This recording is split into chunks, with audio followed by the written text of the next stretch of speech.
What a world. You know what? I think. Yep, this did actually kind of break. It's kind of a bummer. What broke? No, it's just splintered right here. It's not a big deal. I can sand it down. Look at this beautiful guitar that I can totally play. It's so good to play guitar, you know? Aaron's like, you idiot. I don't think it's tuned, y'all. That or I suck. Could suck.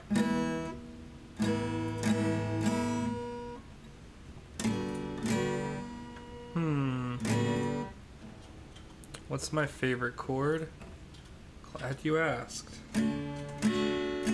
Probably that one, or this one. I'm like 90% sure this is a G. I was wrong. Alright, well, you know what they say, if at first you don't succeed, fucking quit. I think that's what they say. Welcome to the real world, kid. Not everybody can play guitar. No, I actually want to like learn how to play this. I'm also just like pretty sure it's not tuned. Like straight up.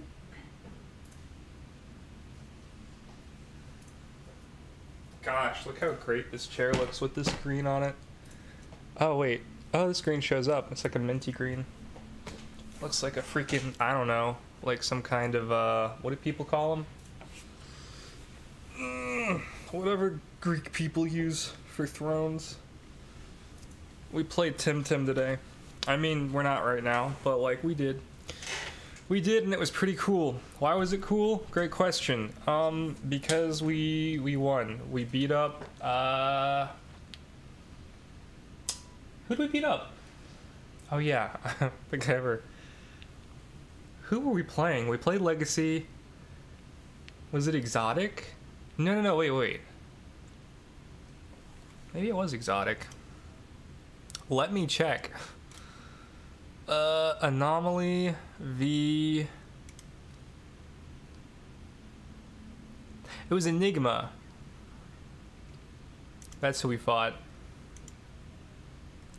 Yeah, we fought Enigma. It was dope. We won. That's all you gotta know. Don't worry about actually watching the VOD, because yours truly fucking dies. Straight up. It's sad. It's okay. So we talked about it before. I feel like I have to explain myself, even though it was like a community loss. So we talked a bit about it before we picked rosters last week, because we knew... Oh, yeah, Zekro runs it. Yeah, okay. We knew we were gonna bring Homelander, and Homelander brought a really funny team, but Homelander's not good into, like, plants. So we were like low-key worried about potentially getting raid bossed by like a Cerny or something. And we were like, okay, well, what other stuff are we bringing? And we looked around, and it was like P-Jab team, which is okay, but not really great into like bulky nature types. And then we brought whatever the heck East was running. I don't think he even got to play though. And then Sweetie Poo's team. What was Sweetie Poo running? I don't remember Sweetie Poo's team either. Damn. And then I was like, okay, so if I'm playing, do I want to bring this jank ass like Naga team, or do we like not want another team that loses to Natures? And the answer was, we definitely don't want to be bad in the Natures, just in case. So go ahead and bring Hellfire. And that's what we did. And like Hellfire Is that Tim Tim Destiny, not Pogo? Magic? Tim Tim. Oh, yeah. This is Tim Tim. Sorry. Yeah, Hellfire's okay. Hellfire's good. But Hellfire is not good into, I don't think, any? Is any? Yeah. Any of the teams that we fought. But the one that it was worst against... There we go. There's the music. Kinda low.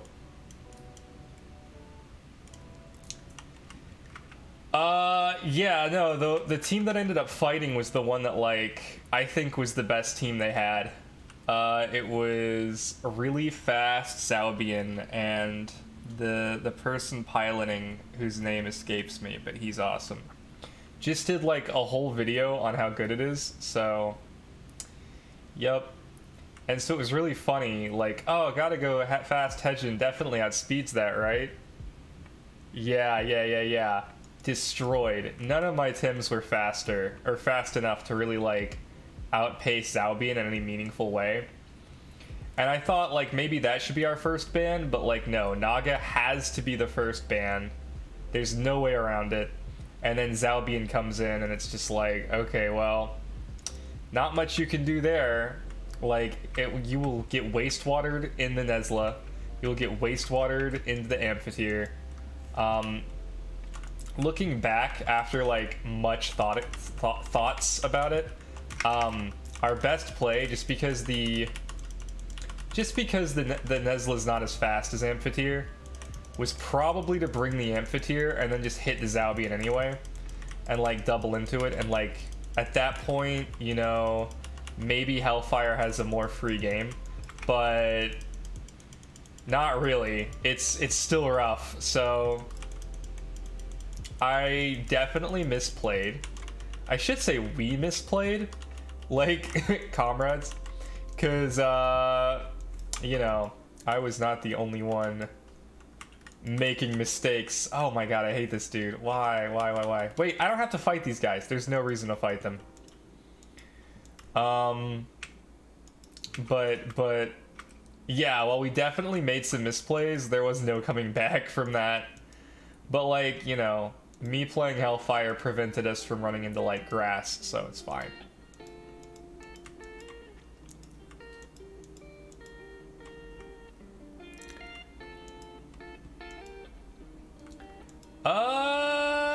That's a good question. I don't know. I would have to check. I definitely needed it. I want to say it was on one of the Tims that got banned, but I don't remember what got banned. Gosh, where is this exploration? Moonlight Seeker, let us seek moonlight at the path of austere frost. Ah, this area only, I see. Anyway, while my personal, like, team performance was bad, I don't mind at all, because, like, I mean, we won, which is, as bad as it is, most of what I, like, personally care about. Like, I'm not against getting carried, but, you know, aside from that, it was actually really cool to, you know, be part of the mechanism that runs the, you know, the choreography team and the PJAP team, which, like, those games are nuts.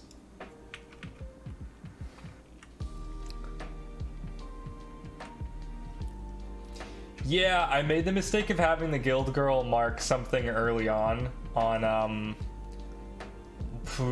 first one I did, and it's like, I don't know if I'm gonna be able to finish it now. But I also figured, you know, there's probably guides to where everything is, right? At this point, maybe not. There's one point where it's like a clear win for us, and we ran out of time. Oops. Everybody was like, oh, we're dumb. We still win that game despite running out of time on a turn. Like, just giving them a free turn.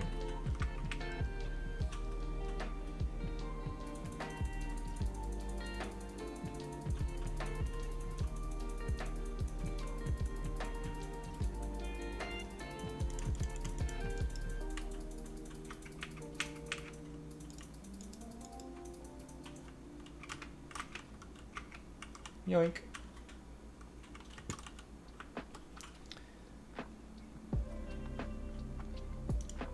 Ah. Ah.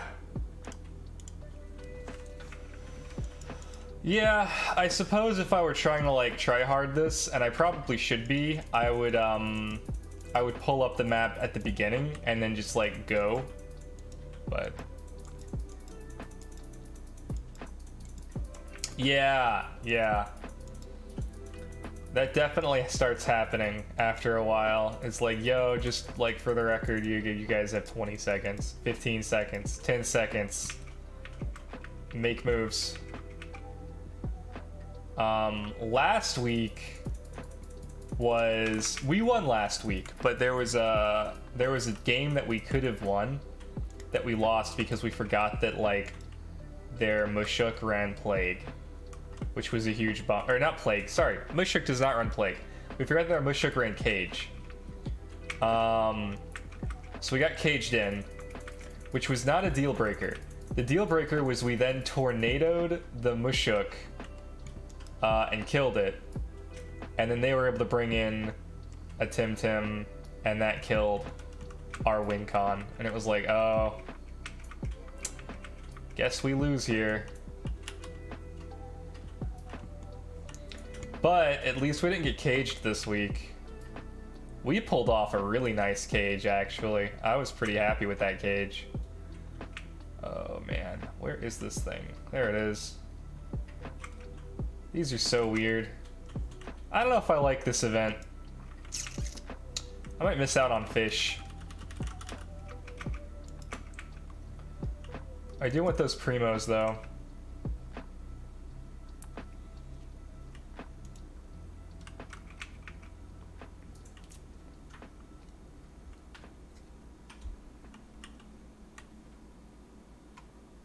Huh.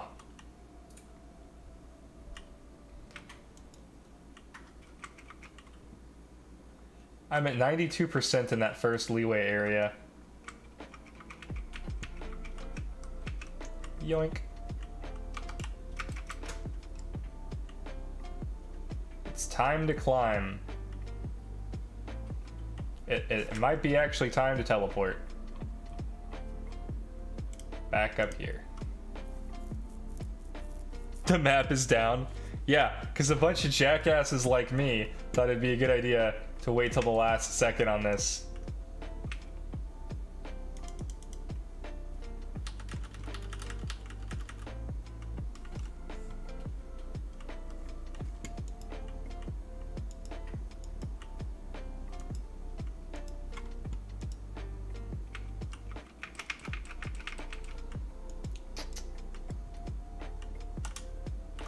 Oh, let's get the chest first.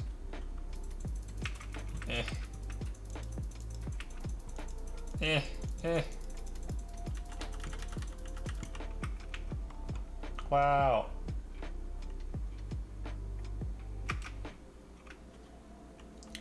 Man. I need a new team. I have one that I really, really like, but it's so niche. It's like so specific a team that I would really like a secondary team that's not Hellfire to play. I haven't really come up with one yet. I want to try something really cool, you know, something really weird. I think synergy is good, you know. The main thing that Tim does differently than Pokemon, yeah. I think that's pretty good. I would like to see more synergy. I might try something with Synergy Master. Like a whole Synergy Master team. With everybody's favorite legendary. Does this emanate heat? Oh, that's weird. Nope.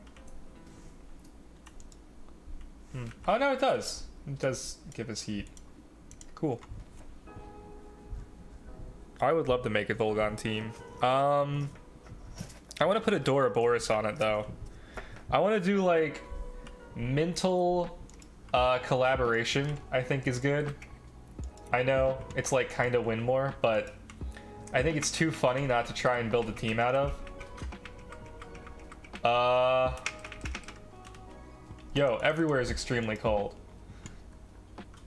Oh my god, stop telling me about this hypostasis.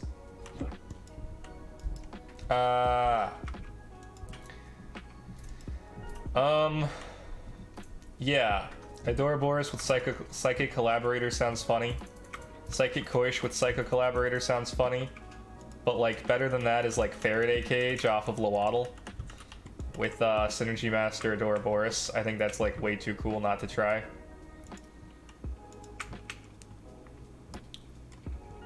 Still don't have Volgon unlocked. Damn, bruh. You should probably get on that.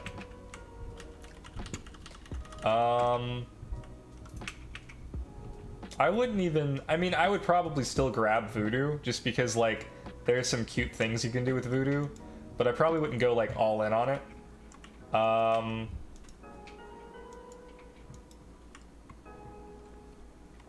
Maybe 2-wire. 2-wire is insane. 2-wire is so insanely good.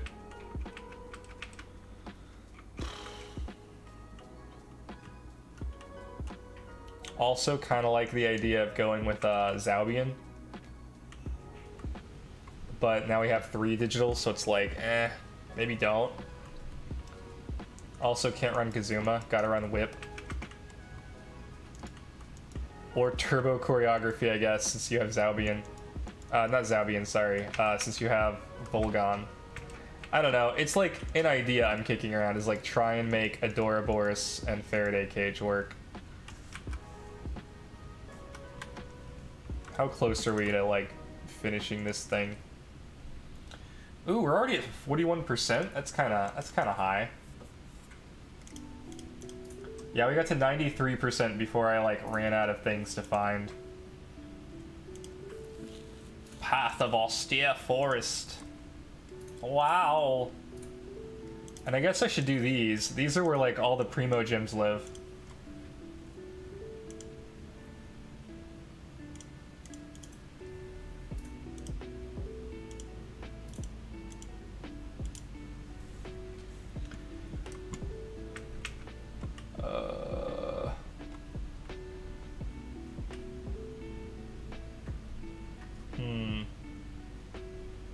Surprised we're already up to 41%, to be honest.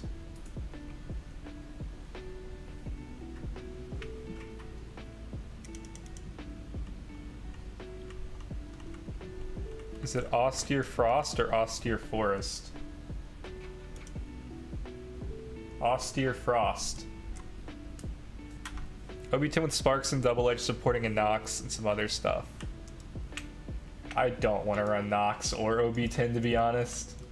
I'm happy to let Abby Tato run OB10 to her heart's content, and to let the senior plats of the world play with Nox. Or I guess Saber also runs Nox, right? Yo, imagine how sad Exo was to load up a Poison team and find that they were playing Homelander's Wind team.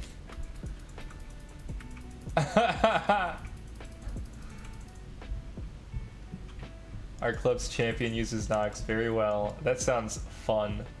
I don't know. I'm waiting on Nox. I don't think Nox is as good as it needs to be right now.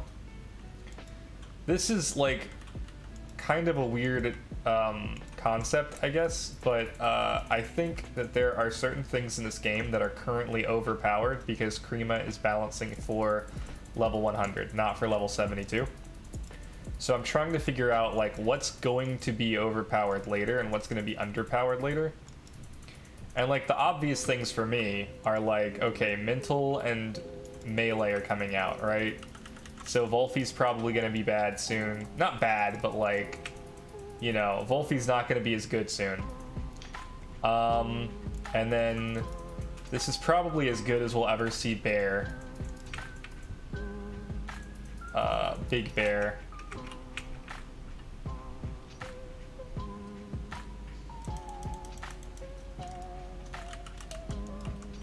What's his name? Not Ursaring.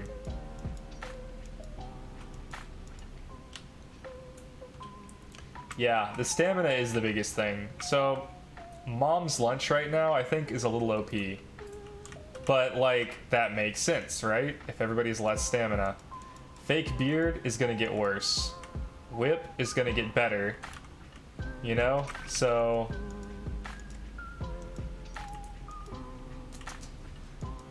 I'm trying to plan, like, based around that, too.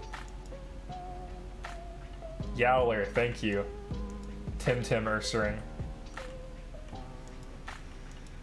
Yeah, Sweatband gets way better. So I want to find all the stuff that's like... Oh, and Tireless Mushuk gets way worse at level 100. There it is. Oh my god, dude. Come on. Ah! You figured it out. Okay. Okay, there's a chest. Sick. We're doing it. We're really doing it. The chest's not showing up is kind of bonkers. I was kind of surprised about that, to be honest. Hey, that looks like a regular chest. What the heck? Have I not, like, 100%ed Dragon Spine? I thought I had. Oh, hey. There's one of those chests I was just complaining about. How far up are we? We're past 50% now, right? We are at 61%. I wonder at what point I need to, like, go talk to her. Wandering around the game, am I right?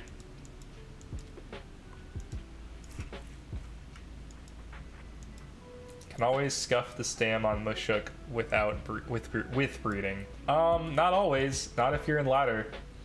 Tireless Mushuk with 1 stamina or whatever sounds great, but like ladder auto scales, so you know.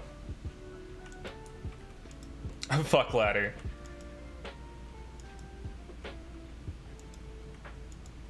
Huh. That's odd that chests don't seem to count towards 100%. Or at the very least, don't seem to care.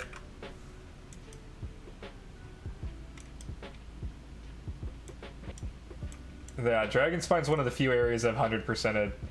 Wind Whale, Gale Song Hill are cool. None of these places are cool though.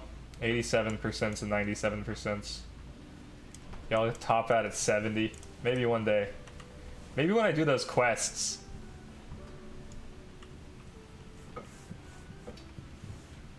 I had to play Funky on ladder, not ideal. That's funny. I think East beat Funky. Am I misremembering? There was a tournament yesterday. It was a big deal. And East got second. And that was pretty hype. East was so stoked this time around because he was on our 5 stack, and he did not have to play. He was like, what a great day. Because he was wiped out. Which, like, fair. I was honestly surprised he did as well as he did. But not in, like, a mean way. Just in, like... I know how that team works, so I'm surprised that there weren't any, like, natural team counters to it.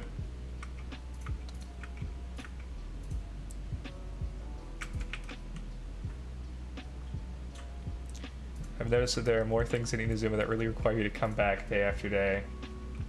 Yeah, Inazuma's big on coming back. I don't want to come back.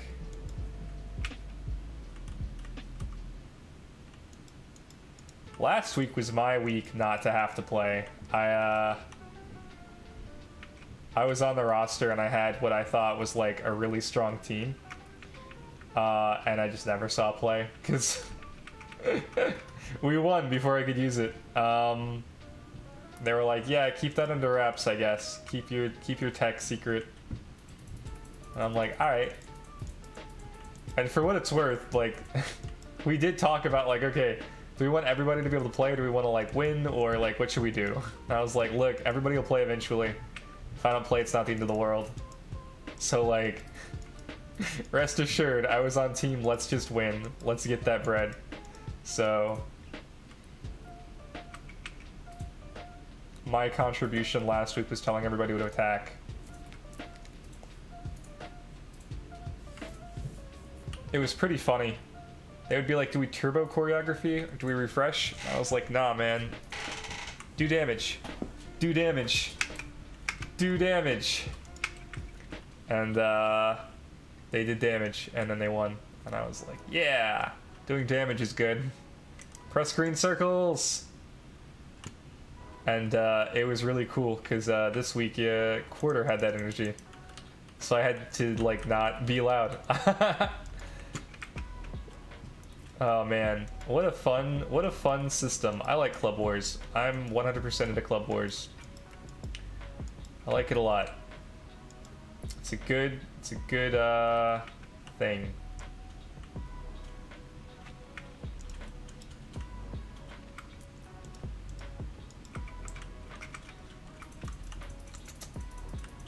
All right. What percentage are we at? Is this the part where we like go talk to what's her face and have her like outline the map?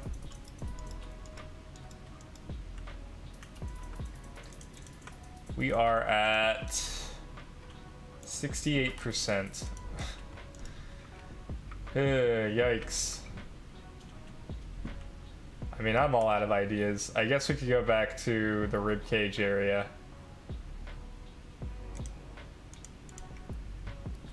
No, still too early. Dang.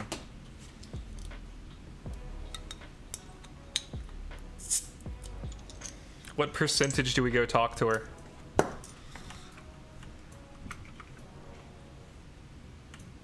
What are these tunes? I love them. I guess it's stream beats. I think I got... Oh, I only got one of them, didn't I? Dang.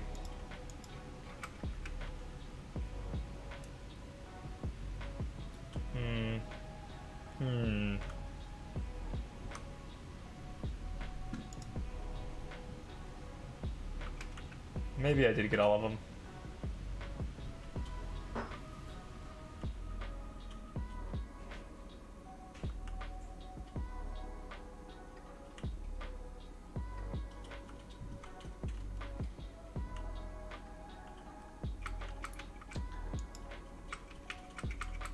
Yeah, I think we did. Could go this way. I would never go this way naturally. Maybe I did though, because it sure does look empty.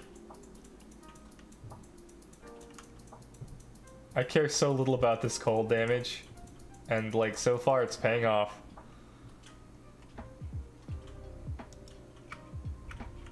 There's one. My mind is active with other events that could be done using a team format. Look under the bridges and such. Yeah.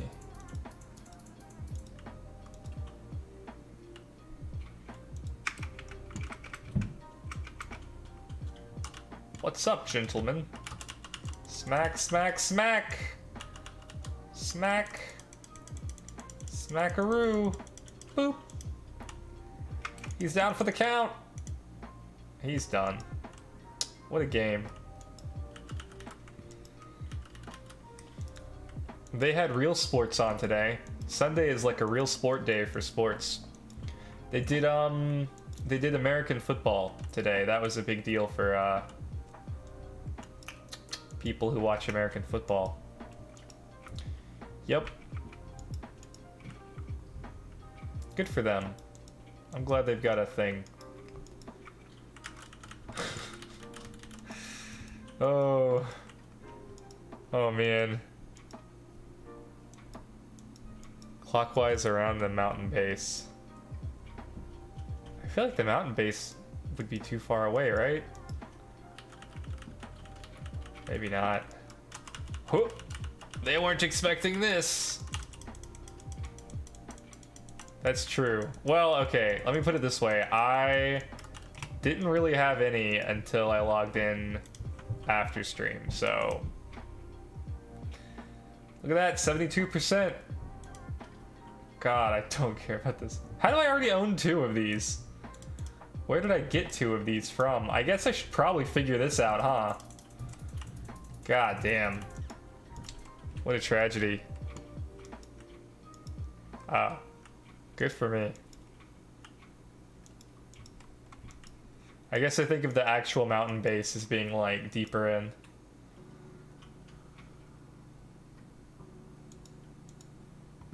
Dun, dun, dun, dun.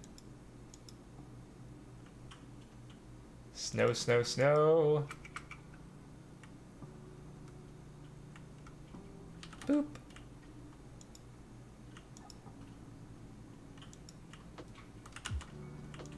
Light that fire.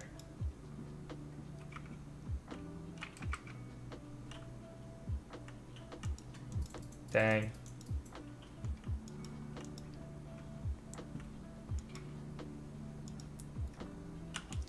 Boop. Raw meat. What a treat.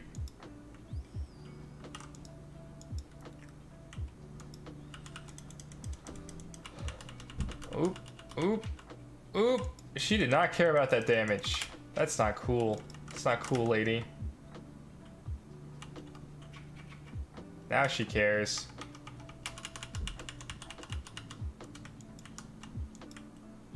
Done. Surely there's a chest in here. No. No?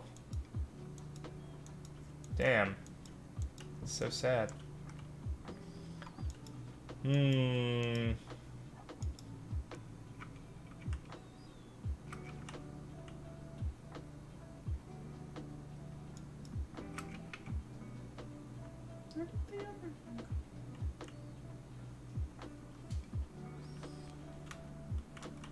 Aaron's also playing Genshin. I think we have 72%, so we go talk to the lady.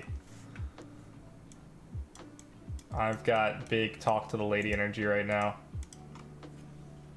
Or we could go to the next area.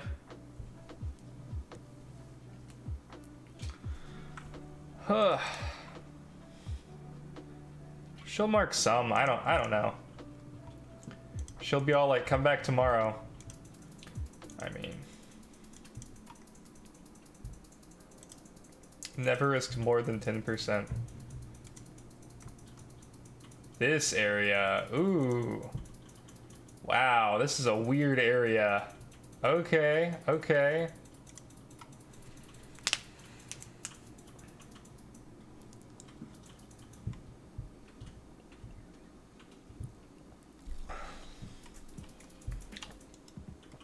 Right off the bat, we got waterfall.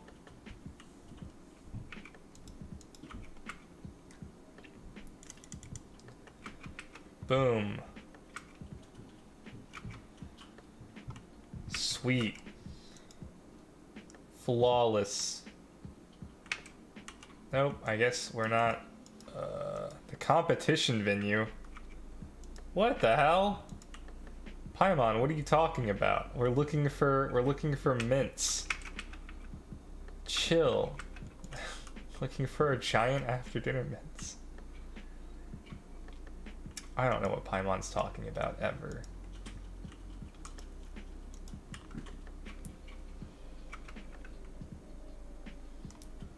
Oop. Those boar are not going to be happy.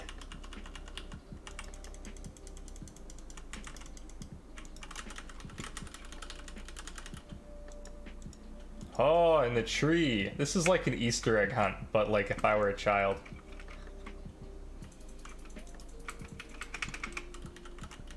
Some of these are just so conspicuous.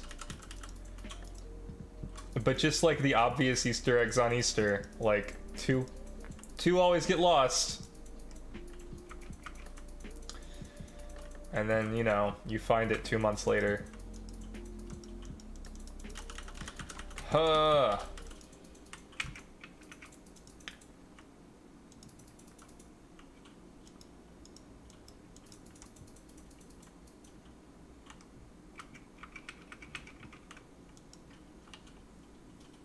Hmm.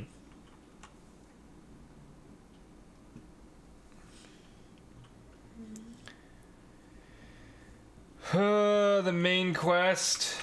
God. I might skip this event. Main quests make me so sad. I don't want to do main quests. I got all the food recipes, and I'm pretty much happy. You got all the food recipes? At least 3 of them. The one where you have to cook with, the bird lady. The bird lady? What bird lady? The air bird lady. The one from... Oh my god, I can't remember what they call her. But it was fun. It's a good time. Cool. Ah!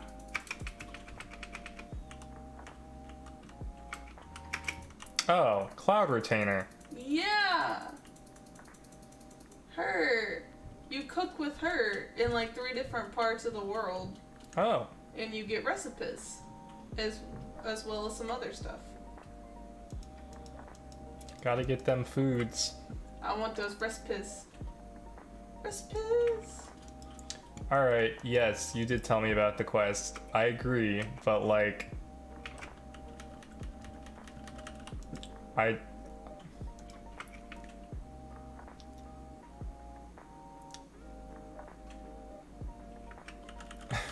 I remember.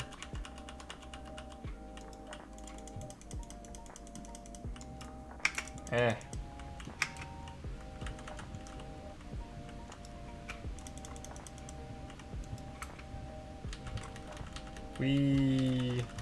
So many chests. We probably should abandon the chests and this thing. Only because I don't care about the fish claymore as much as I care about the primo gems. The quest gives 60 primo gems each. That might be a better... I don't know, maybe. Maybe. I don't really know.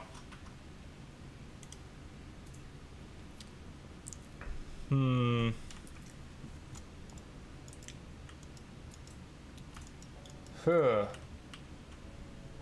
Where are we? Ooh, look at these. More green things. Get them.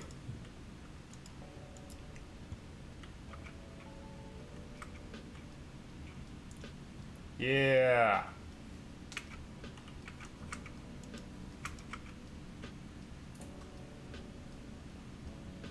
Five primos.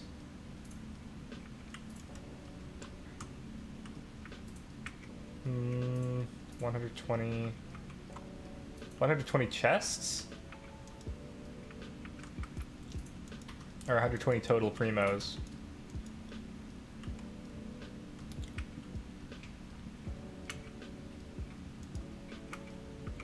There it is.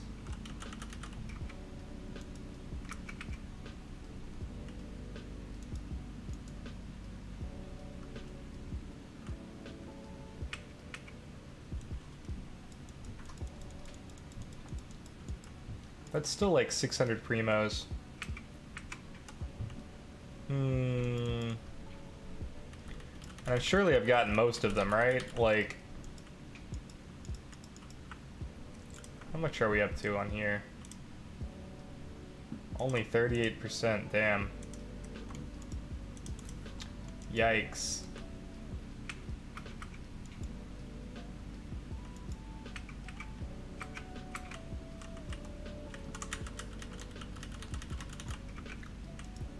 Yeah, I didn't realize the one chick who reveals the chest is on a daily cooldown, or I probably would have started doing this earlier. Whoops. And then I wouldn't have to look for him. I would just like come here every day, get the 10 that are revealed, and then like come back the next day.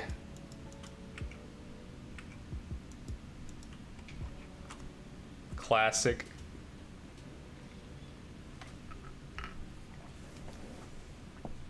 Yeah, I also like low-key want to do an Adora Boris radar. catch most of them just because, like, I kind of do want to breed a Ouroboros for this stupid team I'm thinking about. And it's like, dang, what a busy week. What a busy week I've had. That I'm like, maybe gonna get some of it done on Sunday. 100 times 5, so 500. So like the equivalent of 2.5 pools. This game is so stingy.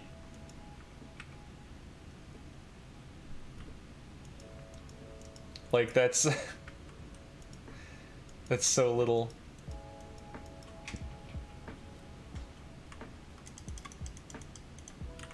I guess we got Aloy. That's not really part of the anniversary though.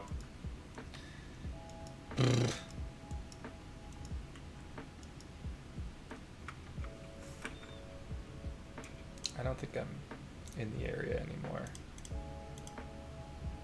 We could try this direction.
What are the best electric Tims? I mean, Scaravolt and Amphitheater, probably, right? And then a lot of the digitals have E-Punch. And then a Volgon. Although, Volgon's really more of an enabler than it is. Like, it's basically support.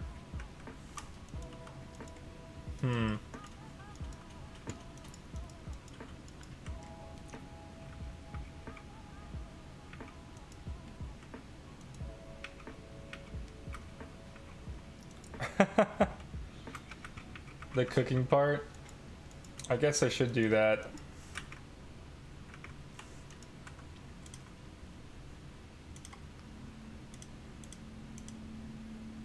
Oh yeah. That's a bummer.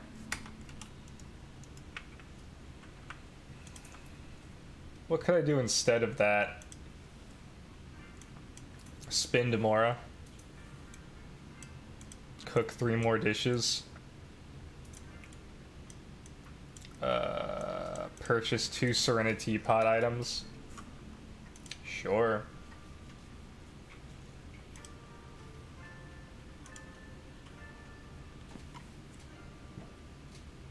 No, I don't think I even unlocked the Inazuma rep. Can I come to your teapot or no?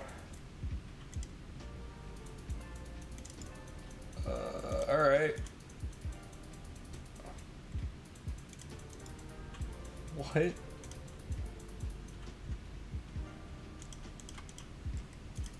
Alright, I guess I can't.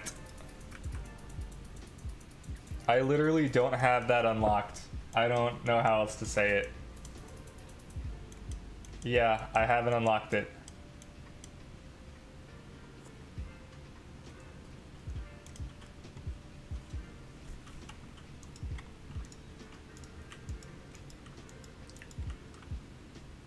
We play this game for very different reasons. So I'll be really enthusiastic about Reputation and Purple Wings right as soon as you get some more artifacts. Like, I like big DPS numbers.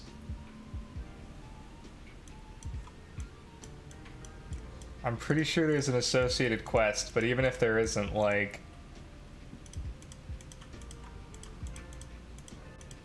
I remember there was a point where I wanted to do them and I didn't have them unlocked, and that was before I completed whatever part of the main quest I needed complete to get through the ride and stuff, and then maybe I did complete it completely by accident. Follow the aura trail and find the ingredients. Sure.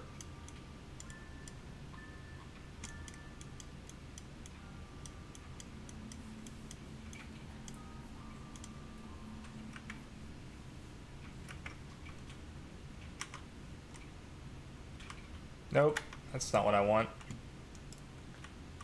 Follow the aura trail, like, but from where, though? Like, just anywhere? Yeah, I don't think so.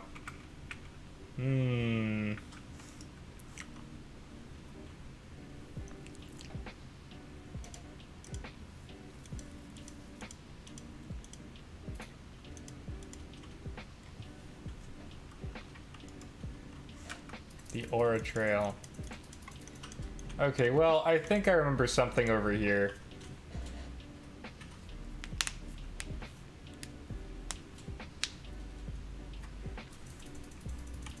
I'm pretty sure I talked to the Cloud Retainer.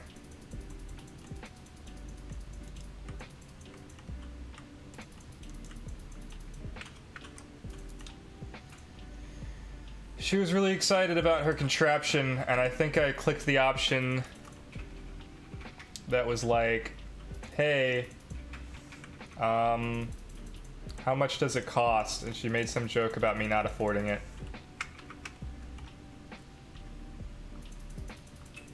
Well, unfortunately I then left, so we may never see her again, since the game doesn't want to tell me where she is.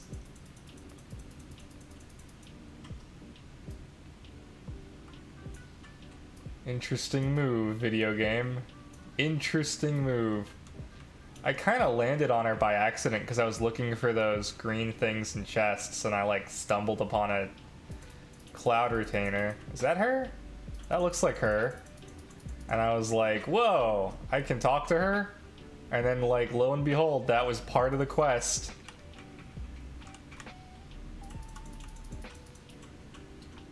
Can I have updraft? What's updraft? I don't know. What's the updraft with you?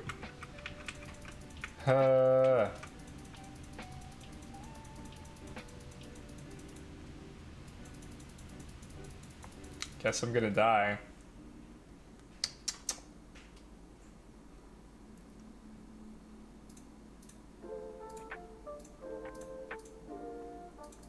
Please. Oh yeah. All right.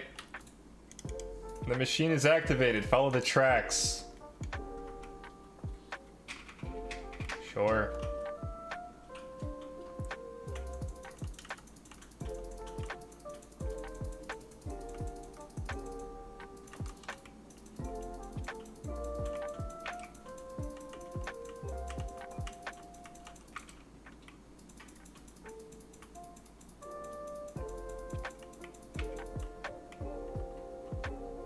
Kinda looks like it wants me to go this way.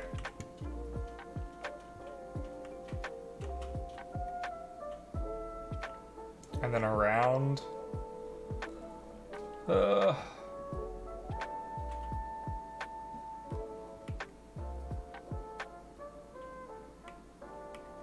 So I don't actually need my elemental sight for this. They're just straight up are these wisps. It's kind of odd.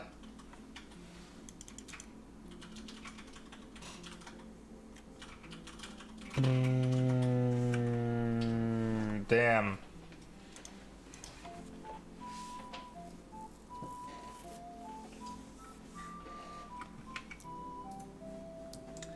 Maybe I put my temporary garbage teleporter up here.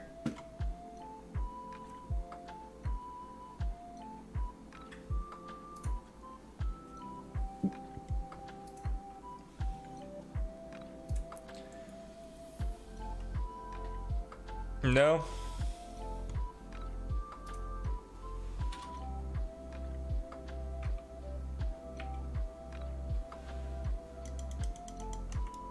What up, bitch? I got your bamboo. It's right here. It's special.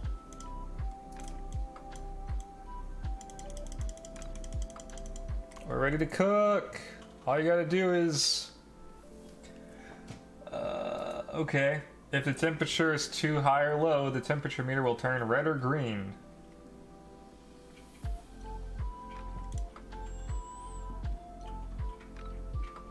Shift the fire. This device is dumb. The Supreme Cuisine machine's temperature will increase when it is exposed to pyro.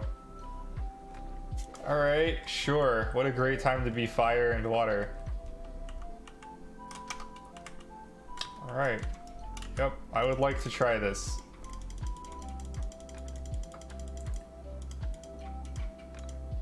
I'm ready!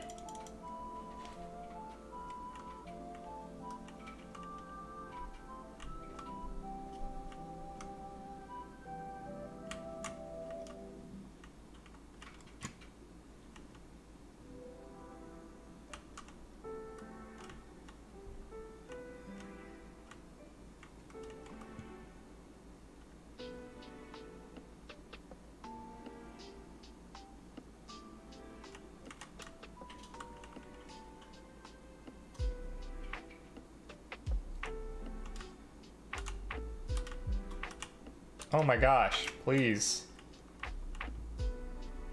I did not like that button. We're good though. Everything's fine. Oh man, okay.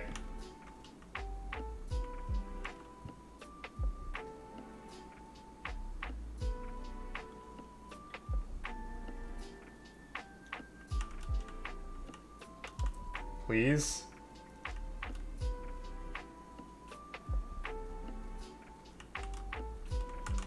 Oh my god, it's really fucking dumb. Holy shit. Here, does this help? It does help. Oh, can I have this though? Oh man. It's a success for sure, apparently. It's great. Here. Have some fucking pudding, you bitch.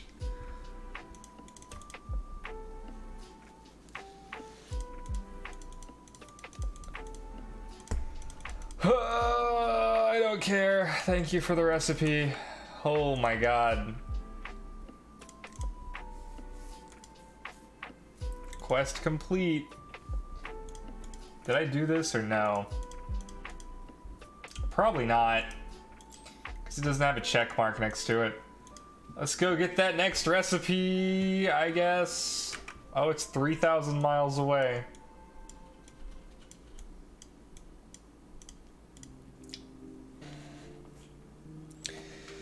This is a super casual stream, am I right? Or am I right? Or am I right?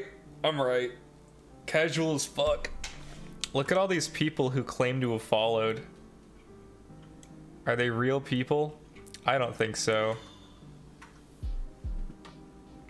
I can't pronounce their names, so they must not be real.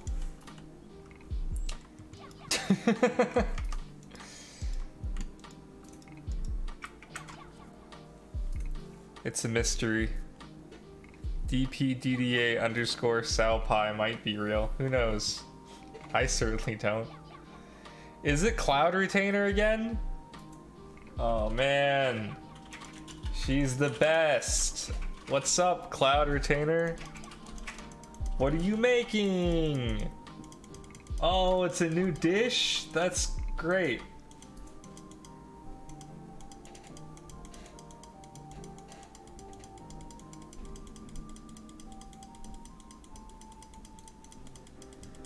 Oh man, this giant heron god really thought like, oh man, yeah, I'm gonna cook today. Like, do Adepti even need to eat? I don't understand why she owns this ridiculous contraption. Lore-wise, I mean, I'm having some trouble, but like, you know, I don't pay attention to the lore, so maybe, you know, who cares, right? So, I remember it being a big part of Ganyu's story that like Adepti don't really need to eat. Oh my.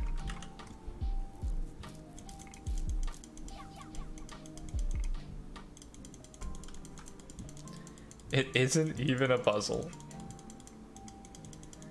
I'm transporting a batch of ingredients. You want to buy some rice? Man, if I can't get them back, I'll lose money. How about you fight them off and I'll give you some rice? Sure.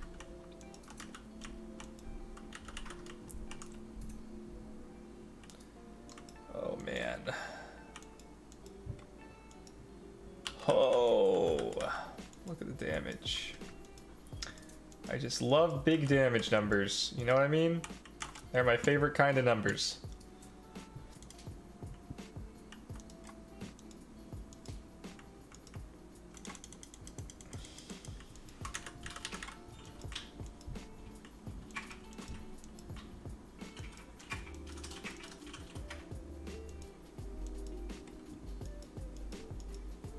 We're gonna seize the ingredients back, don't you worry. We're gonna destroy so many buildings in the process.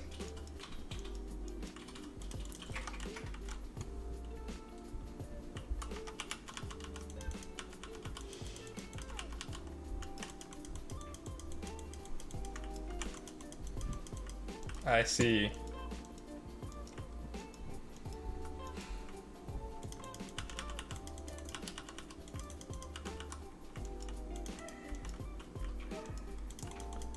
Oh man, this is a second transport balloon. This ain't my transport balloon though. This is a different transport balloon. How confusing.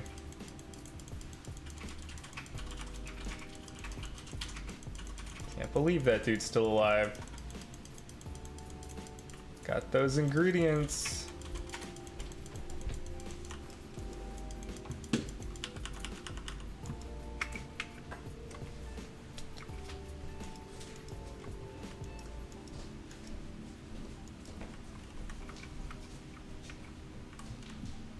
We're so good. Defeat the incoming monsters. No problem, I guess. I can definitely see how, like, the Genshin days might be behind us for a while. I do get excited about the events where it's like, yo, do big damage in a certain amount of time.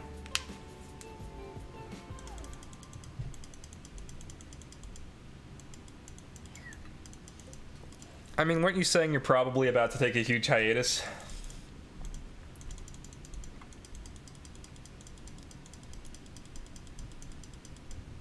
If I had 0 of the rare characters, I probably wouldn't.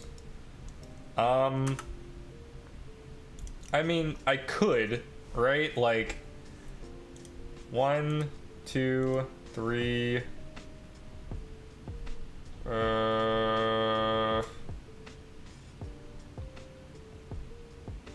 let's say 4.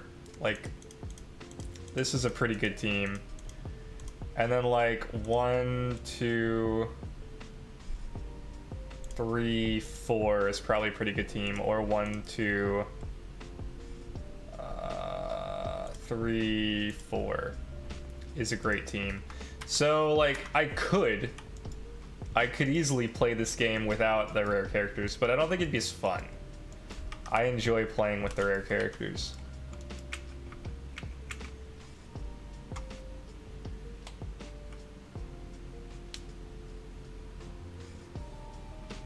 Yeah. But like that's also just, you know, that's part of the draw. Like, why do we do anything in this game? It's for these stupid like rare currencies. And why do we went with the rare currencies? To get the characters. So it's like,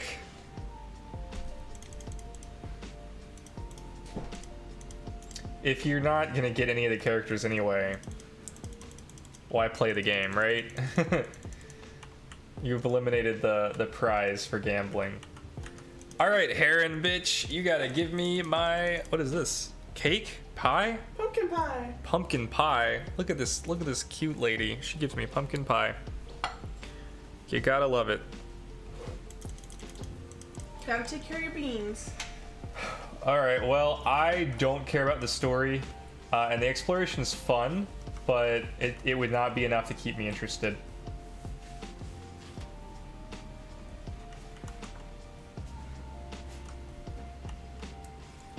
Even though it was at the beginning. Like, I was totally 100% enthused by the exploration in the beginning. But now I mostly enjoy playing with the characters. What? Get out of here. Aw, man. Nope, nope. The grass is on fire. This is a tragedy.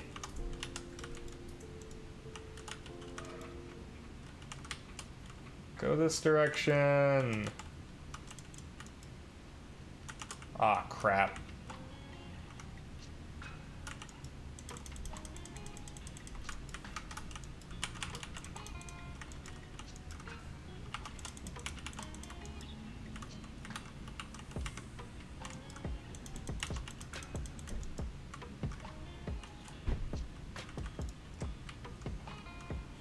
This is doable. We're doing better than last time for sure.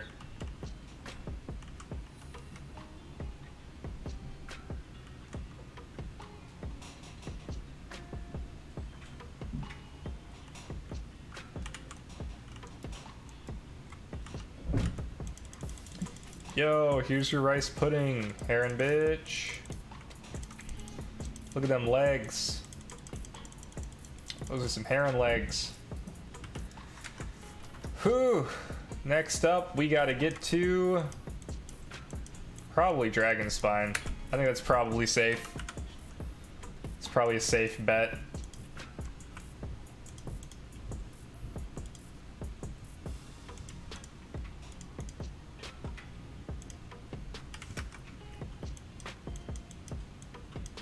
Boom. I'm excited about the plant area, just, you know, because it also comes with the advantage of new plant characters and new interactions.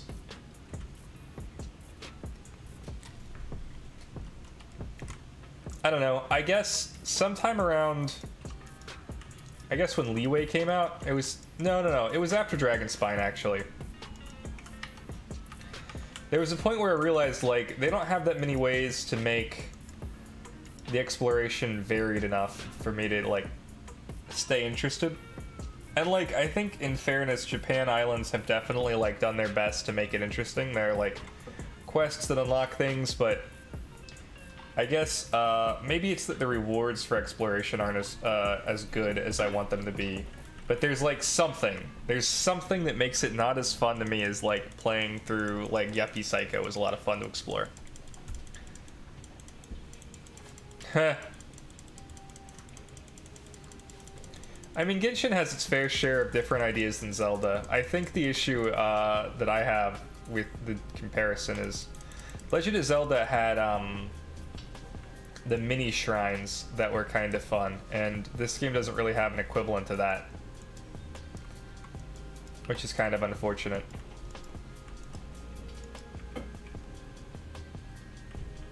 But I also didn't love Breath of the Wild. It was a good game, but it wasn't, like, as satisfying as I wanted it to be. I really wanted big dungeons, deep dungeon crawling, you know? I wanted, like, open world dungeon crawling. I wanted, like, basically Twilight Princess, but open world. And the dungeons were kind of thin.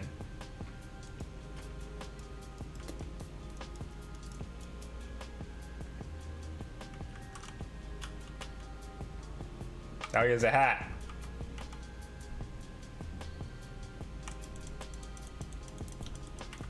Well, tried.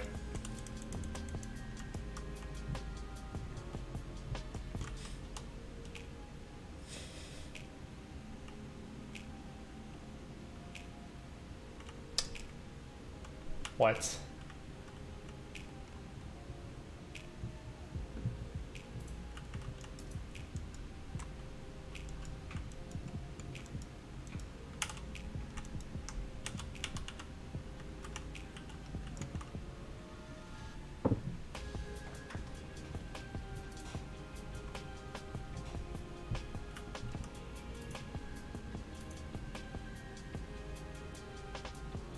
I mean, yeah, we've talked about this before, Ibis. We care about different things in this game.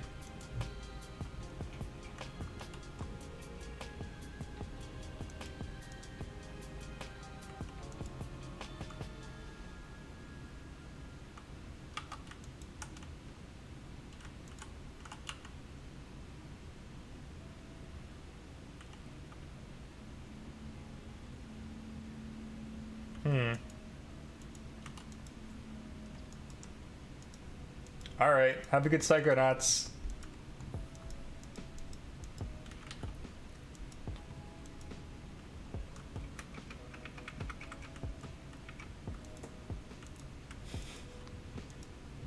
I would also like to see a PvP mode in this game. I'd be all about a PvP mode.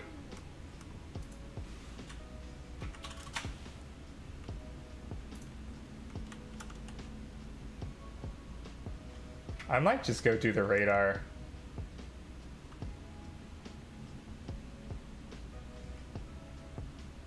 Ah, I see. So there's an order. This is not the first one, is it? Let's see. This is probably not the first one either.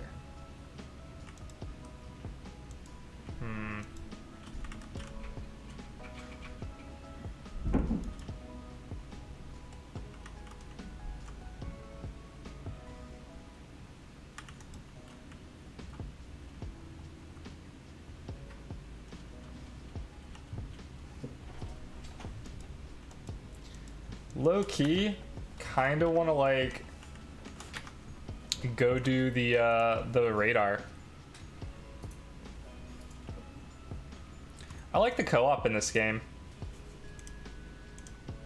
The co-op's really fun.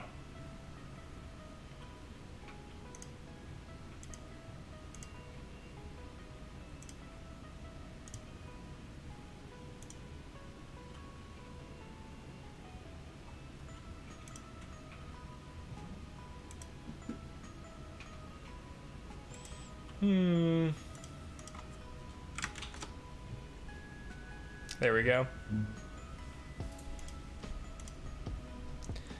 Let me update the thingy. Adoraboris.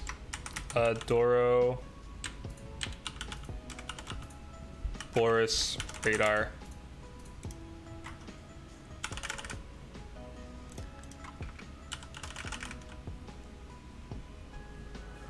I'm sure I spelled that wrong.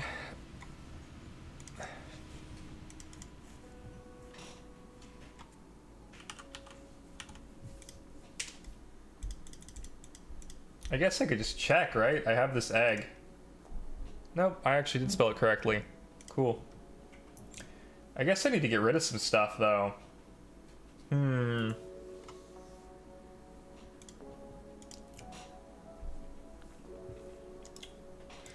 What if I need a speed scuffed? God, I won't.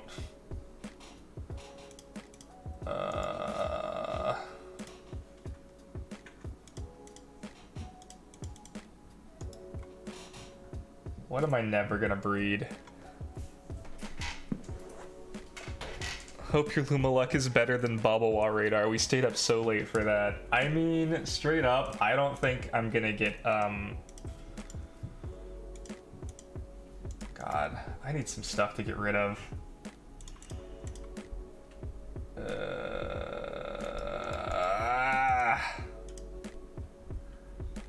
What if we filter by this? Okay. Anybody want any of these? Because I don't. What is this? Oh man, that's funny.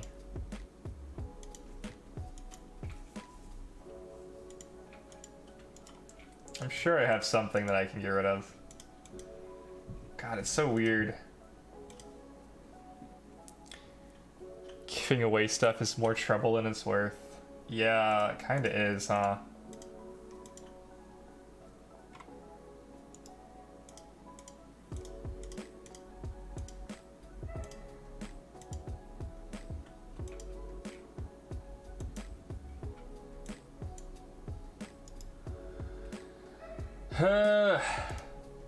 This is cool.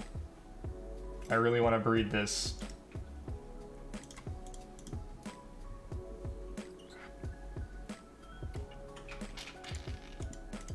Why are these all giveaway? Oh man, these two are cool. This is worthless. This is worthless. Boy. That's cool.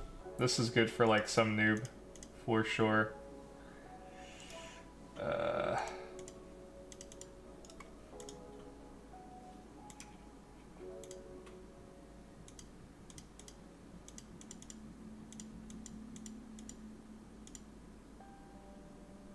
God, I don't want to like ever breed some of these. The 1-speed Mudred's kind of cool though, right? This is pretty worthless.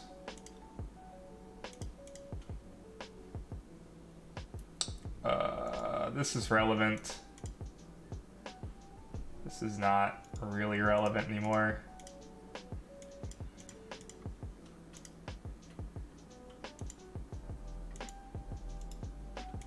What? That's kind of odd. Alright, I'm into that. I don't know what the deal is with that, but I'm into it. I mean, honestly, how many spaces do we actually need?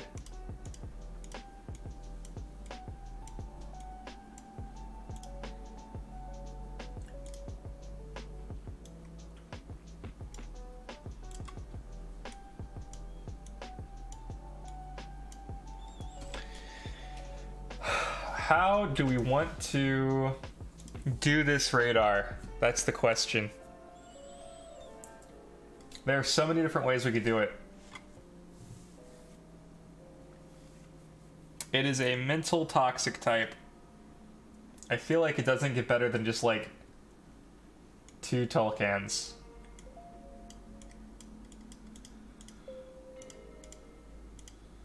Yeah, that's probably fine. Bulky Tulkan, what are you doing here? Sure. Let's try it. We'll just wind burst them, and we'll wait till like the first 100 go down. Tukma it is.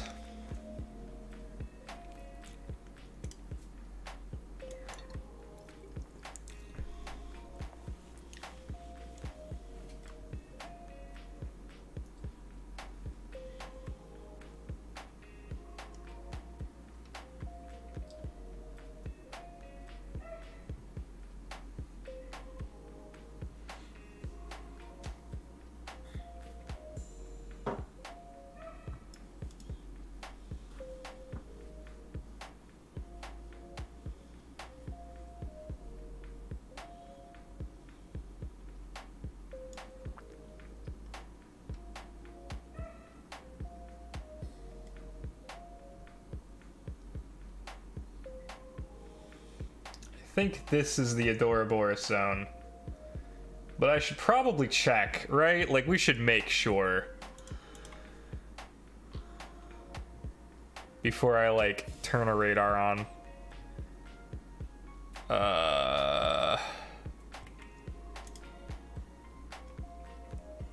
The way that I navigate this website is bizarre. I'm sure there are way easier ways to do it. I'm sure I could like try typing something into the URL. But instead I'm just gonna like click things until I find the right type, and then I go down the list, and then I find the Tim, and then I like scroll down to like where it is. Xolot Reservoir, 35%. Ah, shit. Highest base special defense. Ah, I should have brought Feather Gatling. I know I have physical Feather Boys. Area 2, Area 3, Area 4. This is, in fact, the Adoraboa zone. Backpack, here we go.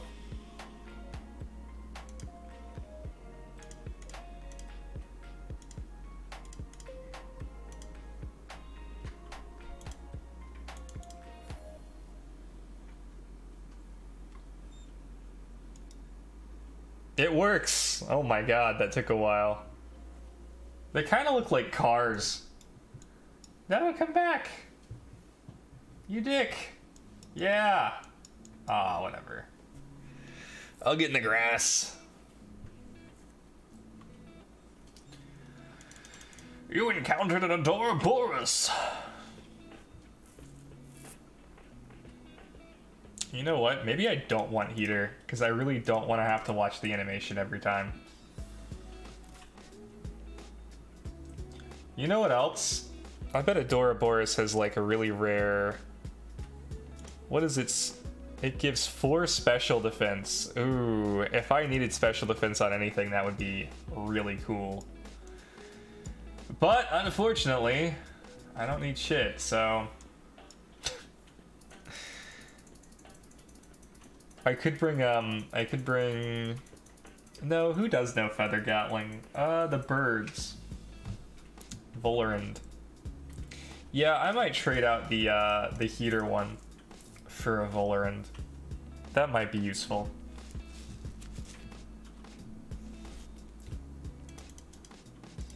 That might be slightly faster. Not like much faster, but like a relevant amount of faster.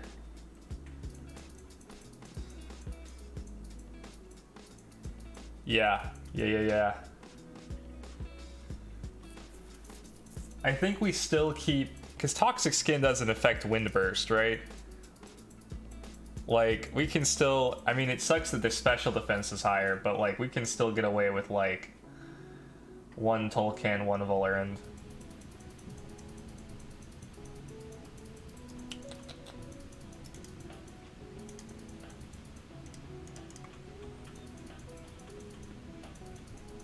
Okay. Let's sort by level. Yeah! Do that again.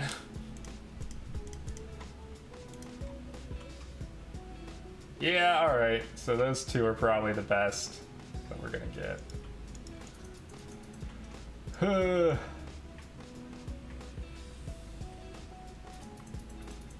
This thing's so cool. Looks like a little dinosaur. I've never felt more inclined to take a nap playing a game than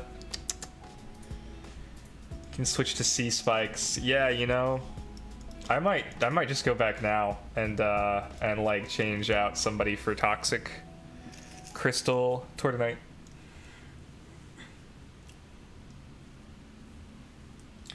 Tortonite Rex Adoraboros. Especially since none of these are gonna have Inner Spirit. Do we care about efficient? I mean, we don't, but like, you know, might as well. And then... chill here. I'm not sure if Sea Spikes would do that much more than, well... I don't know. Maybe it would. Tolkien's like not super balanced, you know?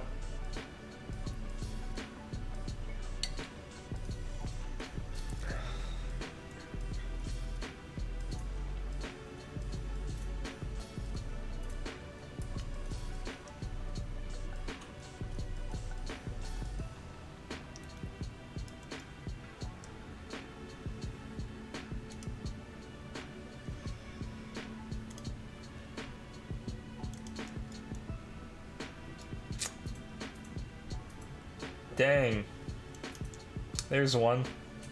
That 35% chance is killer. I thought it had a way higher percent chance of encounter than like 35. Yikes, we could be here a while. Oh, I swapped the wrong one. That sucks. I could swap over to Tortonite right now. Poison immunity.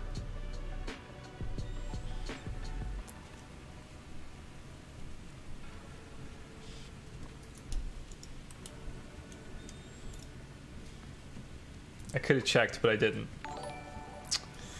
What's up, Madness? How are you doing?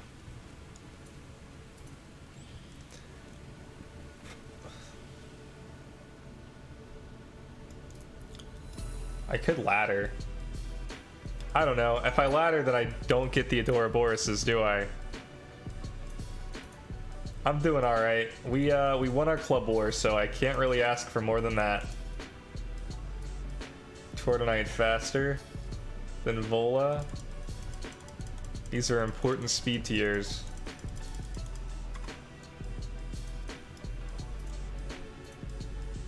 What if I like stood over here? Would they still spawn at the same rate? Or they still want to spawn in the grass? Let's find out.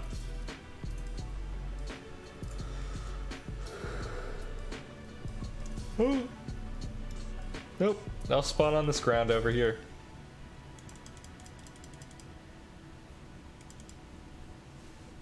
You know what we could do?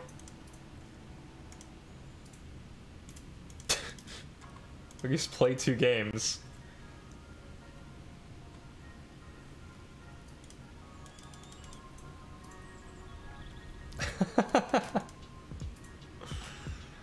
How does Twitch handle that?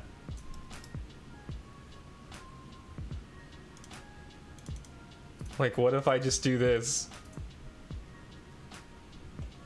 I mean, the only issue is the more I'm in ladder, the less I'm in getting Adoraboris. You know what I mean? Like, because they're not spawning in ladder. And then we don't get to 400. So, as much as that would be a good idea, I don't think that's gonna work.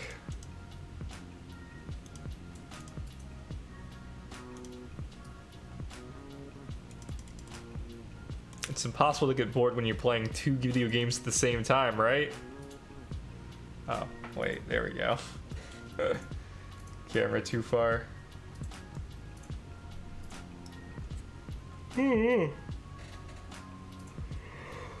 What a weird week.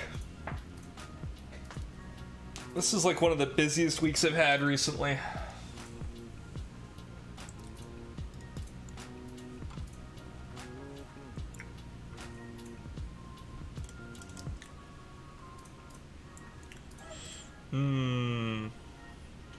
It is my sincerest hope that my next week is not busy.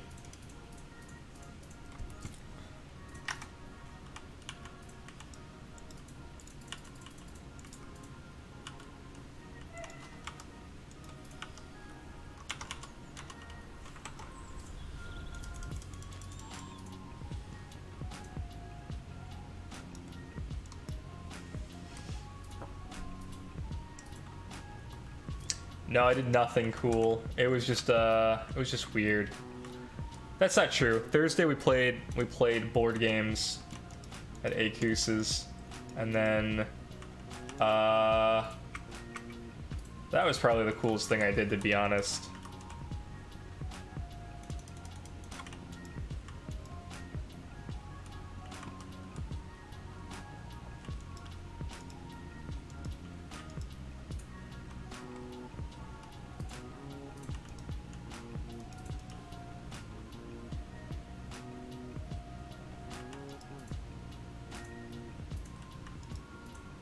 I was gonna say, did we like just luck into... That's 3. That's 2.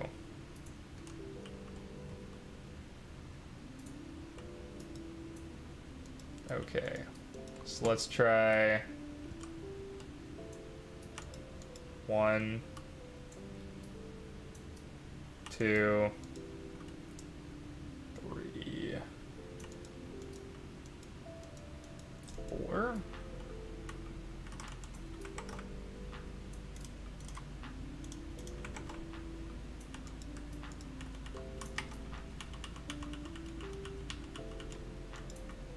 Pop.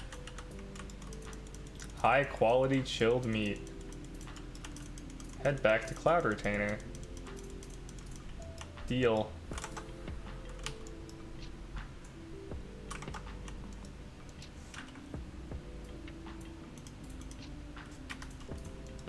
I guess we could just walk there.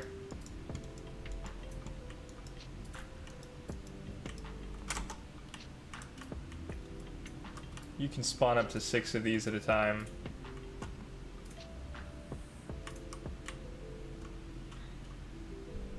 Come on. Yeah.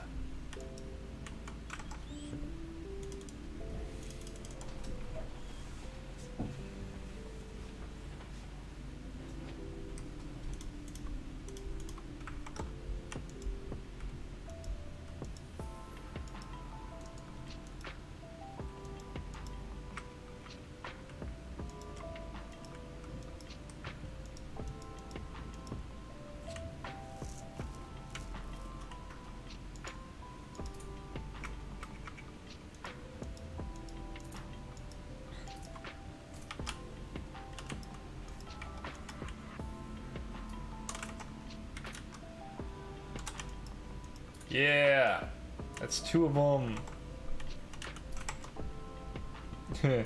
You know what? This cooking thing's gonna be involved though, isn't it? Shit. Aaron managed to do it, so I bet we can too. It took me twice on the ice one. Yeah? Yeah. But it was still fun. I liked it. Feather Gatling does so much damage to Adoraboros. Alright, Adoraboros. We're gonna cook. Who knows? Who knows what she's saying?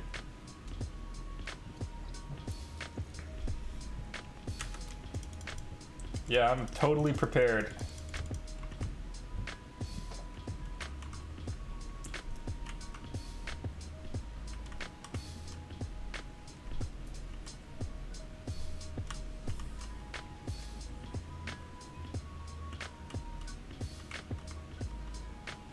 No.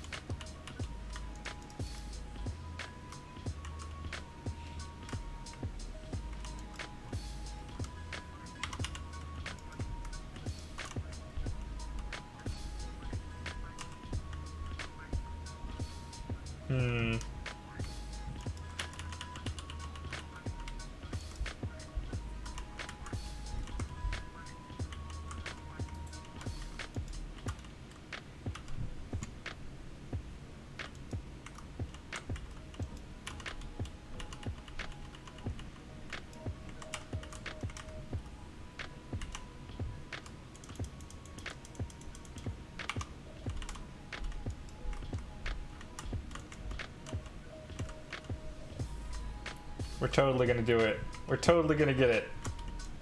No, don't you dare. Come on. No. No. Please. We did it. It doesn't matter. We can do whatever we want. Here you go. None of you are Luma.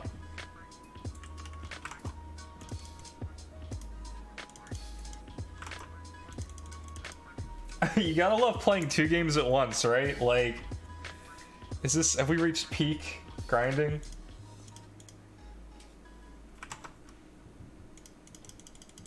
I suppose in theory I could just have 2 Tim Tims up and then be grinding both of them. Or 3, right? That would be like ultimate.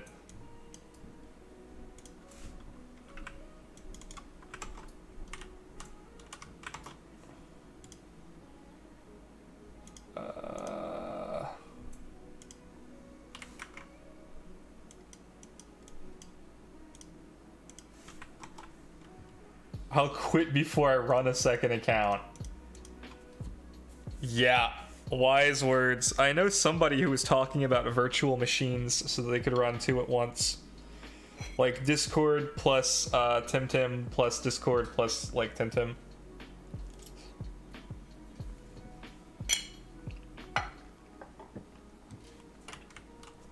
Like Steam and Discord and then Steam and Discord. The game isn't that good. I mean, you're right. I've been playing so many games in the past year that it's like really hard when I play a game and I don't like it. You know, like no. Let me clarify. It's really hard when I'm playing a game and I'm not enjoying it at the time. Like whenever it takes me to an area that I'm not happy with, or dialogue is happening and it's like too much dialogue and I don't want to waste my time reading dialogue for like 3 hours, and it's like, oh man. And I think back to like Hades, you know, where it was like, hey, isn't this fun all of the time? Last game I played that I didn't like as a whole, that's tough. Probably either The Forest or Ori and the Blind Forest. But that's not entirely fair, because The Forest was not explained very well, but once we got the hang of it, it was a lot more fun.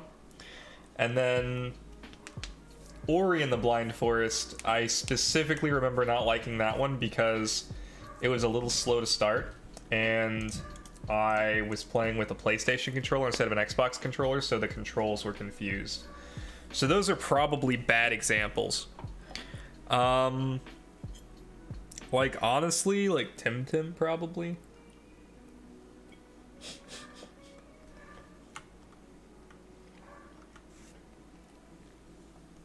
Like, I hate to say it, but Temtem is kind of a bad game. Like, I'm playing it, I like it, but you have to be, like, a very specific person to enjoy Temtem. No, I disagree. I'm sorry, Alt. I think overall it's a bad game. But, you know, I don't think that's entirely the fault of Krima or whatever. I think it's only a bad game right now. I'm hoping that, like, they can go back and fix some of the little things that I had problems with. And it's not just the grinding, to be clear. I think that the one-player mode also is bad. No, I can. And, like, let me be clear, like, the game can still be fun and bad. There are lots of games that are bad and also fun. But okay, so Denise is a perfect island almost. My one quibble in Denise is there is not a huge variety of Temtem, but that's okay. That's okay. I don't mind that there are not a huge variety of Temtem. I think that's okay on the first island to have a smaller grouping, right? But if you're gonna have a smaller grouping, you have to have a way of letting the player know what their options are. So unless you have the Temtem wiki open, you will not know where to catch an Oshiara. If you ask somebody, then they will tell you to look at the wiki. Nobody will tell you the exact place in the Aquamarina caves to get an Oshiara. And if you're a cool person like me or my brother, and you stumble upon the caves because you're exploring like a cool person does, there's no guarantee that you will discover Oshiara organically. You know what I mean? It's a 5% chance to go into the cave and find this Tim, and then you have to, like, hunt it. Like, and that works if you're grinding for it, but it doesn't work if you're trying to organically enjoy the game and, like, you want to go through and catch all of the ones that are available to you without looking up a guide. So I think you kind of need a where are they Pokedex. Tons of NPCs talk about a magical water Temtem. Yeah, but they don't talk about which room it's in. They just say that there's someone somewhere in the game, in the cave, there is one. And there's nothing really in this game to let you know that different grass areas have different percent chances. I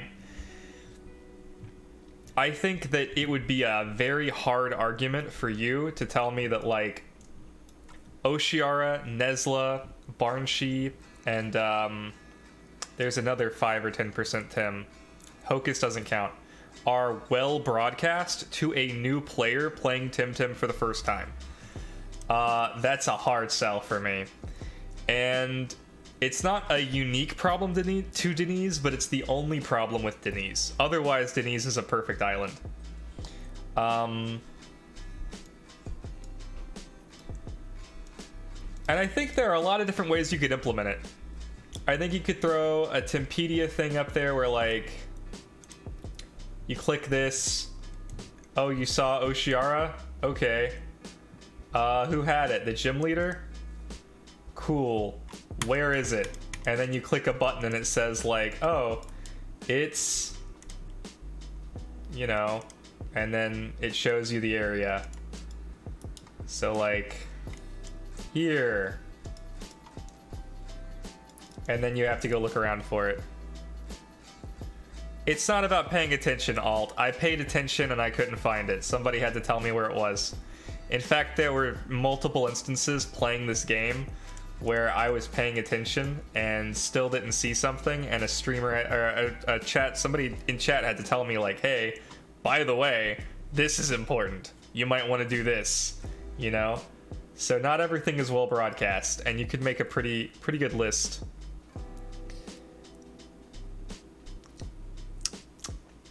I don't think it's very fair at all to call the majority of the people who play this game brain dead for not knowing where the Oshiara is. Like,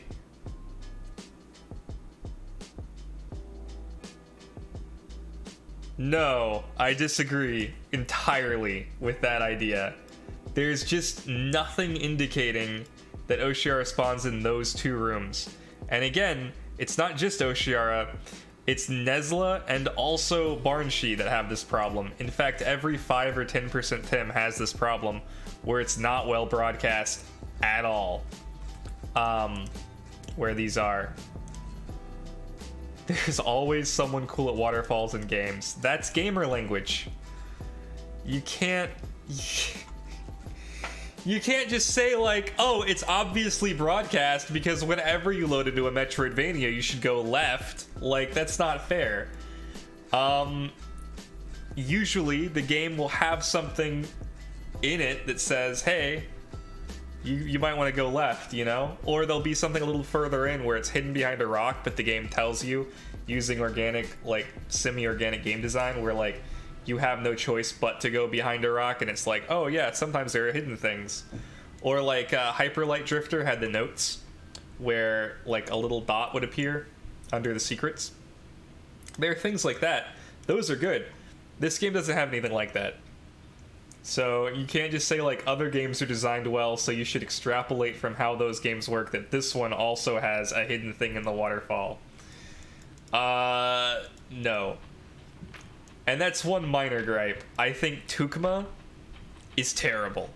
Like, the story for Tukma is terrible. It's a series of flags, like story flags, that you just collect. And it takes away so many of your key items. And then at one point takes away your Tim. And, like, don't get me wrong, I don't hate that in theory, but you should never take away a player's stuff. That's like game design 101. Like, there are literally books on this.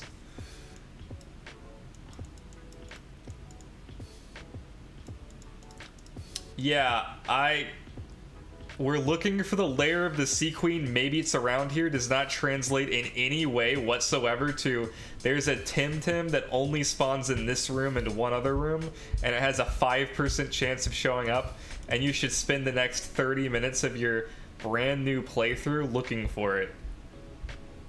No. That's dumb.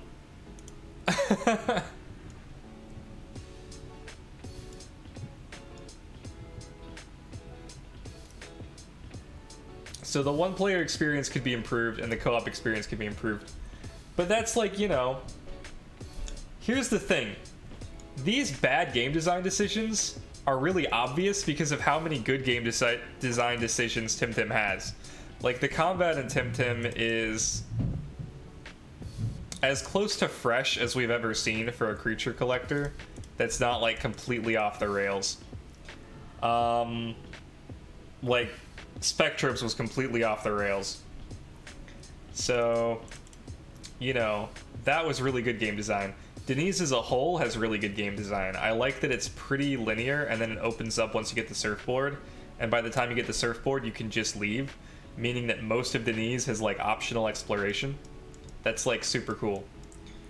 So, like, there are plenty of good game design decisions sprinkled in. It's just, like, bizarre how many bad game design decisions are sprinkled in, too. Omni is dog shit for so many reasons.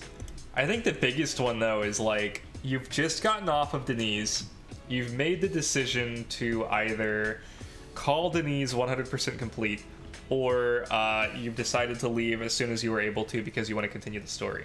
And the very first section of grass you're greeted with in a creature collection game is, like, the same garbage Temtem that you were just finding in Denise. It's like, the only new thing you can find is, I think, Hidoti, which is, like, one of the worst Temtem. And this is the island that's supposed to be fire? Like, throw us a bone here. Put, like, a single fire Tim in the first patch. That would have been nice.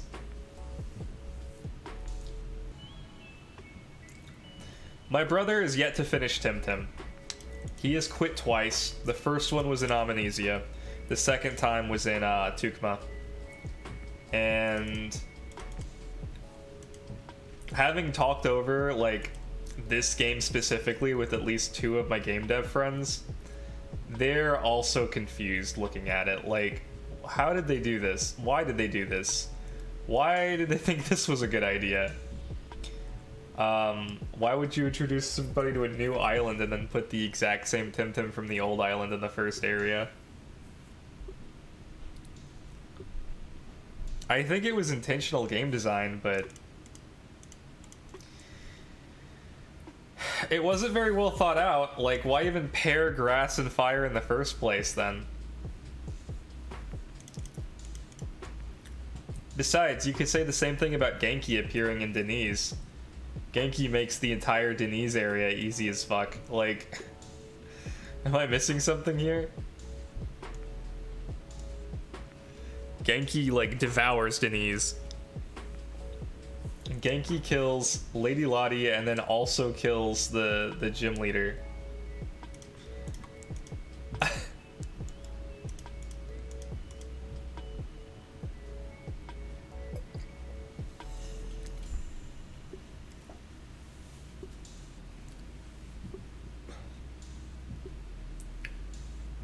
Plus, the fire Temtem don't have to be that good. Like, we're talking pre-evolutions. We're also talking about Temtem that, like, might be bulkier. Like, if you put, the little fire lion, what's his name? Like, I don't think the fire lion would be super overpowered in the first area. And then you go and pick up the, like, it's not that long before you get to the volcano. It's just by the time you get to the volcano, the island's over. And then you freaking lose your fire Tim in Tukma. And they just give you a Volvir. That's crazy. They give you, like, Valash and Nesla for free before you can even encounter a Valash. Oh, man, why did they do that?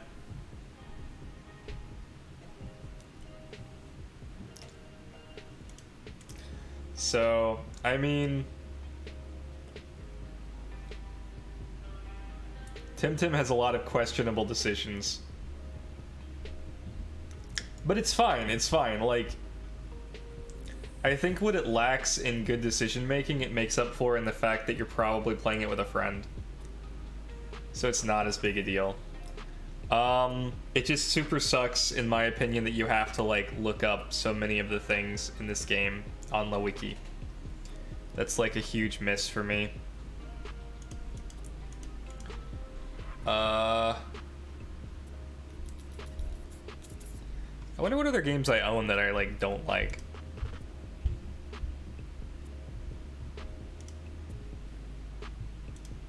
Oh, Final Fantasy. Let's like not open my like entire Steam. Final Fantasy, specifically 14. So this game suffers from, and like, don't get me wrong, Final Fantasy 14 is clearly popular, so credit where it's due, like, things went well for them, but the game is known for its story. It's considered like a heavy story game. But if there's any problem with the story, people also defend it by saying, well, it's an MMO. It doesn't have to have the best ever story, right? The problem is, it does, because the story is such an important reason that people are playing it in the first place. So you have a one-player story that you can't really team up with anybody to do, and then you also have it in an MMO where socialization is important. But then you have these moments in this one-player story where you have to team up with somebody to do these dungeons, and it's like, wait a minute, I thought I was in the middle of a one-player thing. The dissonance, the sheer jostling between, like, oh, we're doing this one-player thing, and then big story moment, so better join a queue. If you're DPS, sit here for 30 minutes, like, literally this happens within the first like day of playing, probably, is you're supposed to take down this big dude, so you do all of these fetch quests in order to get to this big dude, and then like, oh no, things went horribly wrong, and you're captured by this big dude, and then it asks you to join a party, but you're stuck in a room because you've been captured, and it's like, what am I doing sitting here for 30 minutes waiting for a team? That's insane.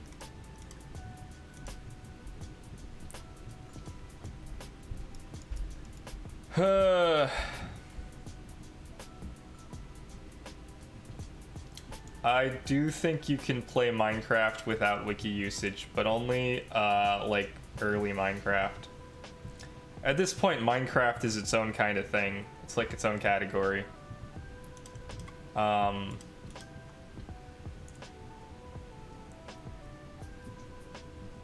I think Minecraft at least does a good job of telling you when you pick something up, like, what you're supposed to do with it. Like, if you get past punch a tree, you're probably good to go.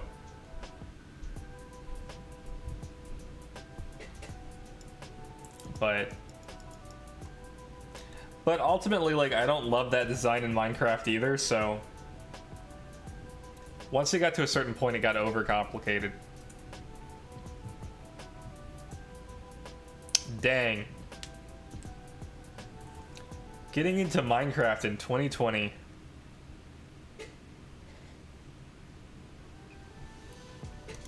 I played the early beta. It was a lot of fun. It was a very different game in the beta.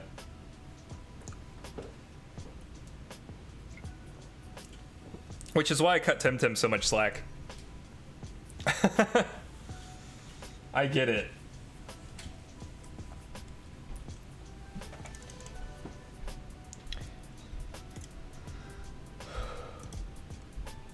There are so many games that I enjoyed, though. Control is so good. Hyper Light Drifter, Disco Elysium, Hollow Knight, Hades. Nier Automata has had its like slowish points, but it's like such a good story, and it actually gets the good story award. Like, Nier Automata is incredible in its storytelling, because even if you don't like the story or think it's interesting, you have to admit, like, dang, they sure did a good job, like, telling it. Celeste is so good. What a good game. I'm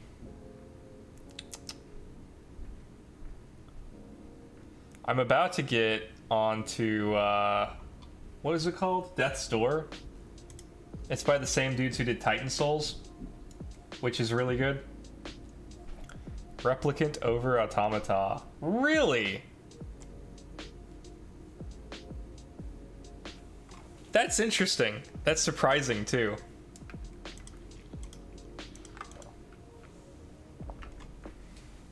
What did you like more about Replicant?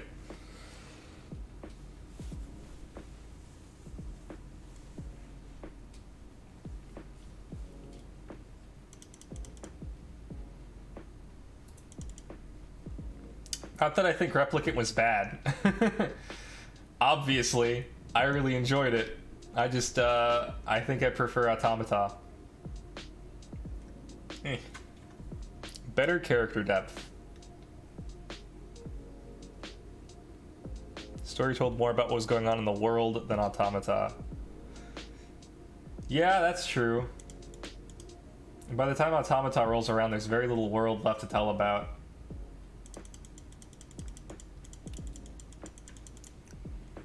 They go really well together. Where am I? Go to the area that matches... Probably not. Oh no, what have I done? I made it slow by switching too quickly. Lag.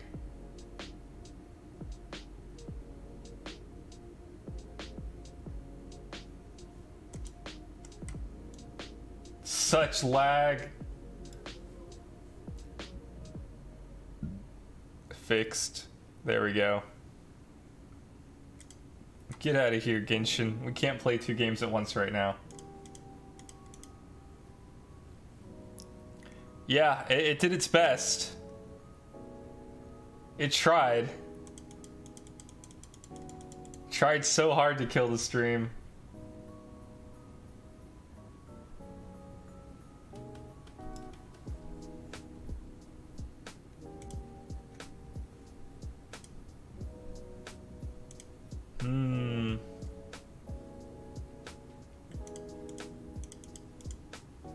I wonder at what point I should start catching these. I guess when they start living.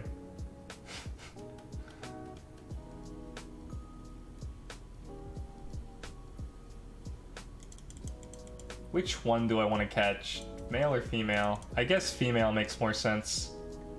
Catch all females and then... Because it has 4 egg moves, right? It's Inner Spirit from like Mushi/Skunch. And then... I think Nidrasil has 2. 2 of the egg moves come from Nidrasil. I've got a few of those already. I guess I could just check.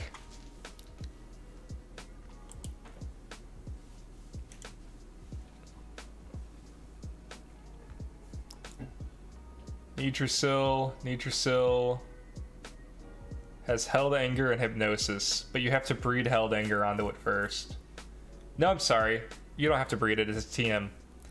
And then Inner Spirit and Virulent Gust both come from Mushuk, but they're also both egg moves.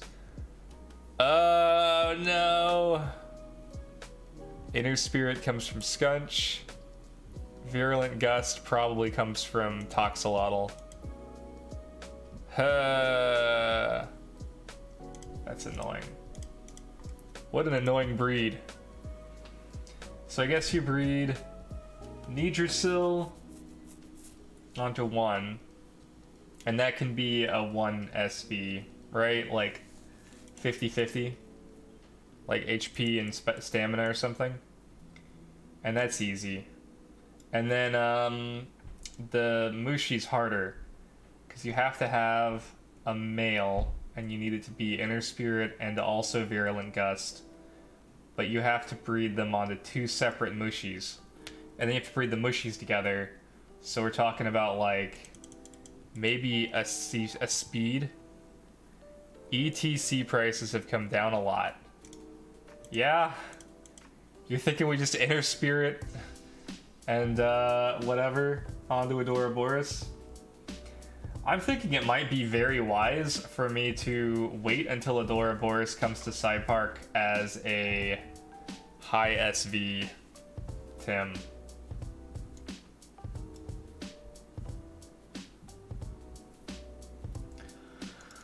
Get out of here, Mushi!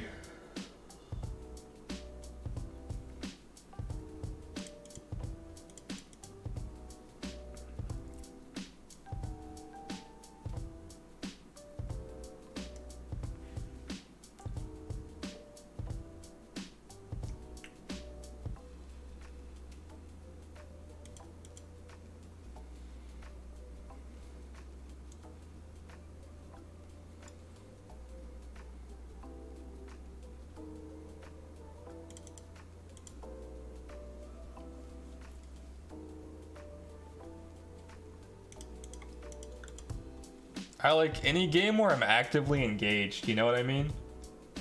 If I'm no longer engaging with the game in a meaningful way, I feel like, you know, what am I doing with it?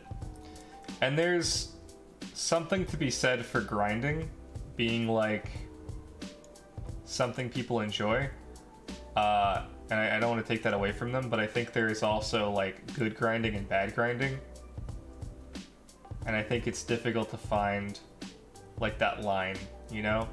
Like where does bad grinding become good grinding?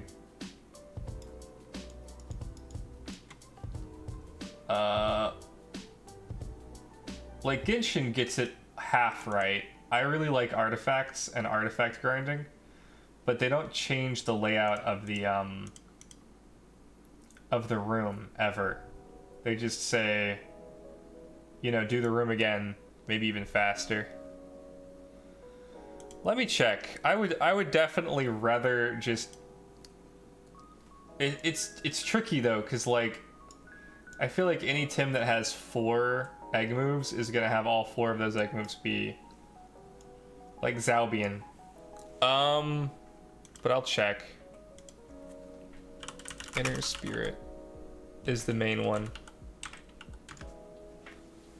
Inner Spirit goes for 40k. 40k, 40k.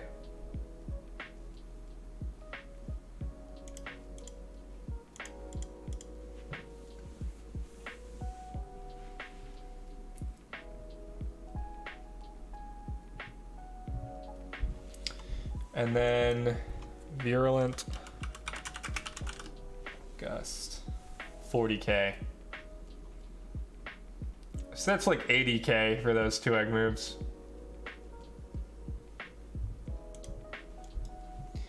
But it does look like they've come down. What about just buying one? Yeah, that's probably way smarter. In fact, I've bought so many of my my Tims now. I bought a Rolder, some other stuff. It's getting kind of insane.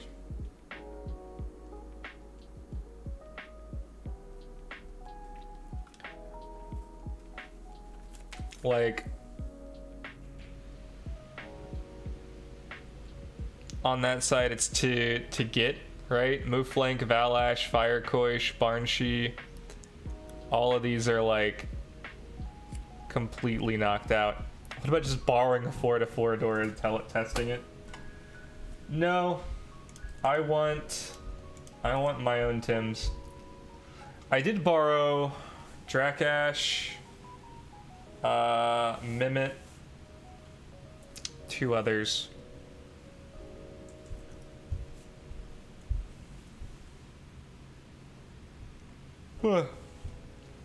Holy crap, I'm getting so tired. I'm trying to decide if I like finish this radar or not, since it spawns so slow. Oh man. I'll tell you what game I'm hype about. Horizon Zero Dawn Forbidden West in February. Silksong also in February. Elden Ring, I think is what it's called, in January. And then I want to say there's something coming out in November that I'm excited about. It's not Endwalker or Pokemon, although those are also coming out. I don't think those are going to be good, but I'm going to play them. I think Arceus is also supposed to come out in January. That one I'm more excited about, just because it looks like they're trying to do something different, and I want to see what they come up with. And then I want to say December has something, but I don't remember now. Deathloop was so overhyped. I'm so glad I didn't buy it or play it.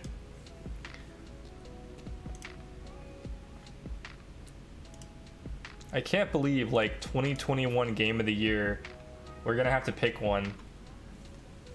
I think it's gonna come down to either It Takes Two or Death's Door. Although I haven't played Death's Door yet.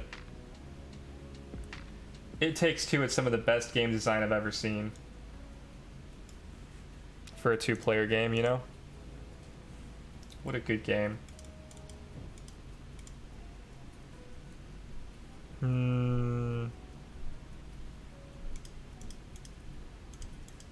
I think I read that Ender Lilies was also a contender.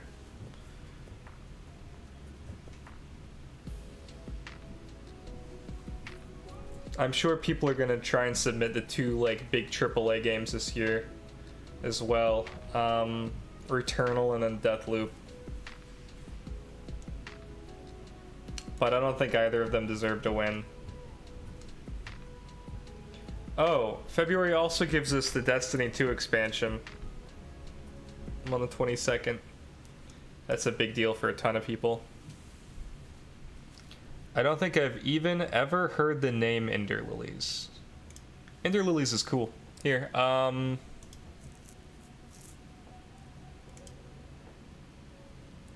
Ender Lilies, Quietest of the Night.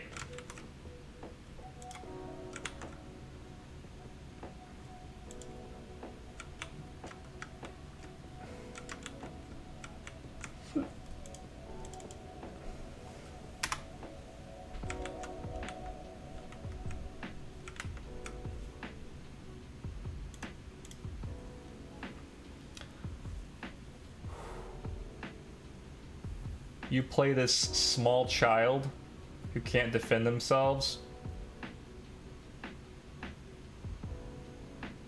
but all of your attacks are basically like the spirits that are protecting you.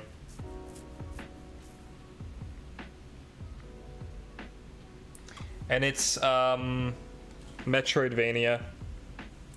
Oh, I know what just came out. Metroid Dread. It's been a pretty good year for Metroidvanias.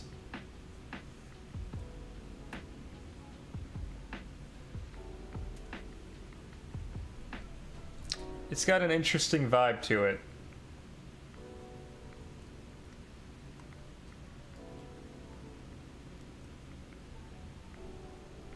Protects small child.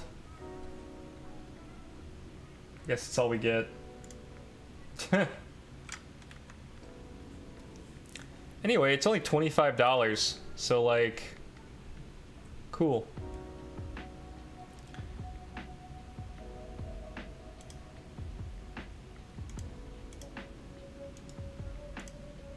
What if we just like start throwing Tim cards at some of the female ones?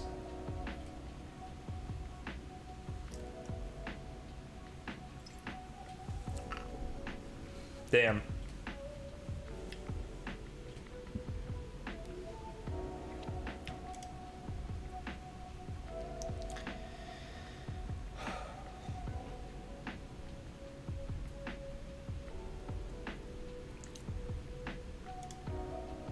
Well, obviously, since that worked so well the last time. 16.9 recommended. Games like this, Blasphemous, Neo 2, and Plague Tale, Innocence. 128 curators have reviewed this product. And it currently is sitting at overwhelmingly positive. 95% of the reviews in the last 30 days are positive. And 95% of the 10,466 reviews of this game are positive. So, you know, people tend to like Ender Lilies when they play it. Like, not big on side scrollers. What are you big on then? This is not a side scroller. I had to like... I had to stop myself from saying, but look, this scrolls and you go to the side. Like, that's stupid. That's not what that means. Oh yeah, Cave Story? Cave Story was dope. Cave Story is a decade old now though, right? Like, I played it, but I was like one of the last to hop on that train.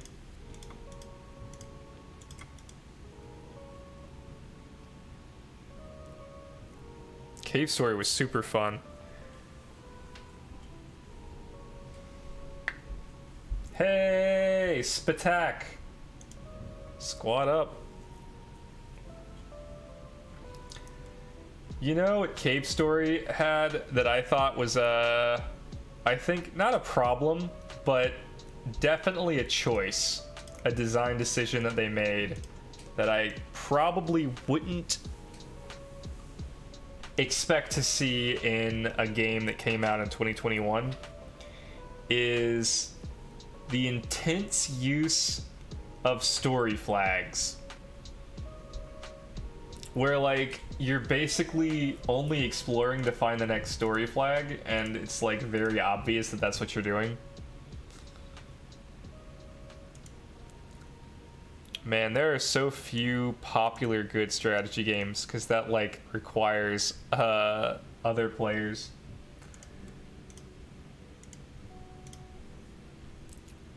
Zen, I know you're playing Yu-Gi-Oh! Duel Links.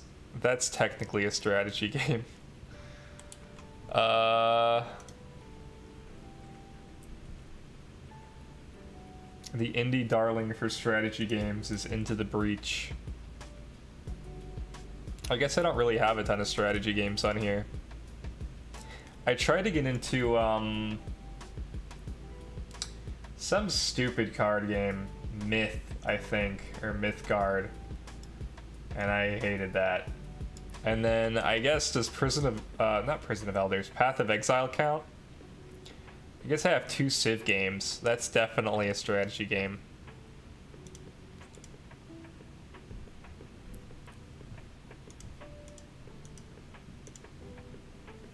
Technically. Oh, damn. I have not seen any of the Konami YouTubes yet. I'm gonna watch that after this.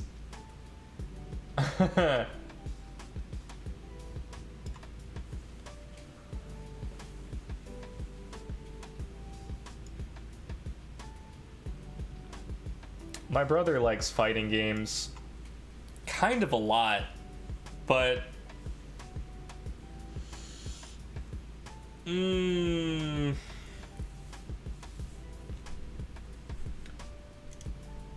I think it's probably interesting. I might be overestimating our own like entertainment value, but it's kind of interesting to just like have a conversation where all 4 of us are talking about video games, because I play what I think is a pretty wide variety of games, but I am not on board with like the fighting game community. That's just too much. Because it's a huge commitment, you know? If you're gonna play a fighting game and you're not gonna master it, then like what's the point of playing it in the first place? Because they have overwhelmingly subpar stories. Like, the story in a fighting game is that you're fighting. And the mechanics are so tight, you know? Everything about the game is so... I mean, if it's a good fighting game, it's so balanced and tight. Like, the entire point of it is the gameplay. And if you don't understand the gameplay, if you don't understand the nuances of it, then, like, you might as well be playing anything else in the world. Because you will not appreciate the tuning that a fighting game has to go through. So he's like 100% on board with fighting games, but his thing is like, there are only so many fighting games he actually wants to play.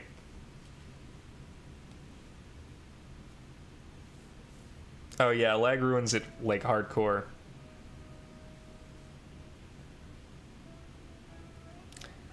I would be interested in at least trying the stupid Nickelodeon game.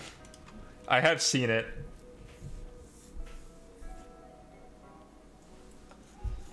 My brother plays Smash Bros. He was on the competitive circuit for Pokken for a while.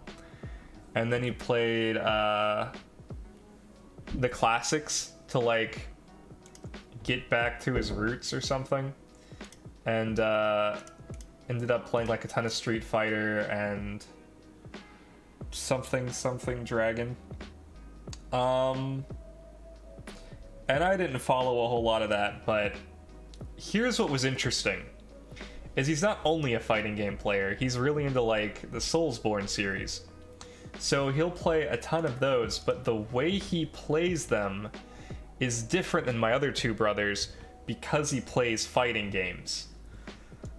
The commitment to attacks in Dark Souls games, right? Like the wind up and then the slow animation that you can't cancel out of.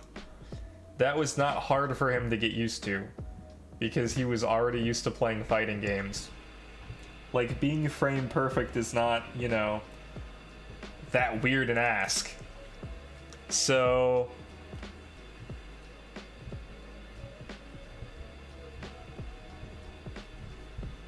Pokken Fighter was pretty weird. Oh yeah. He played Hollow Knight differently.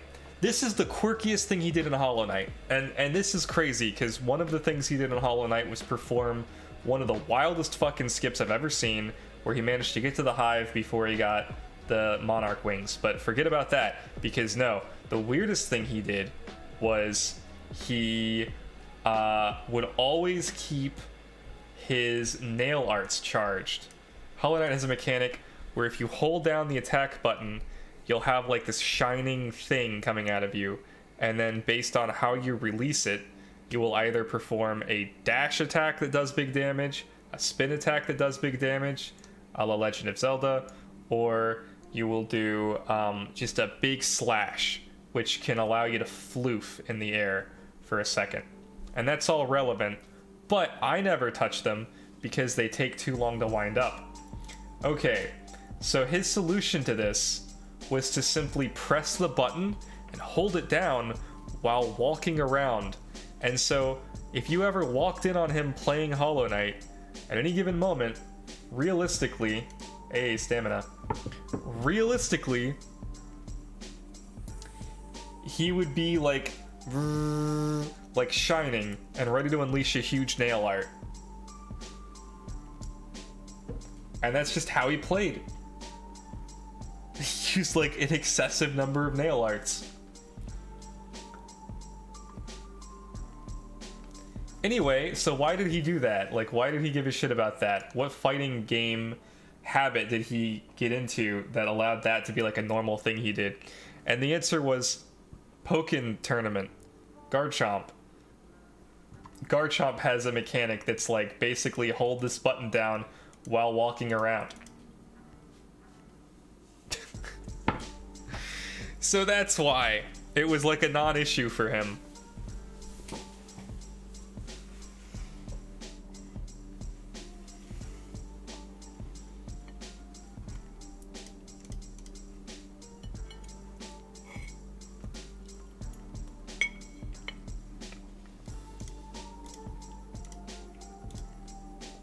And his favorite game is Cave Story. I think because it requires frame perfect movement, but like in real time.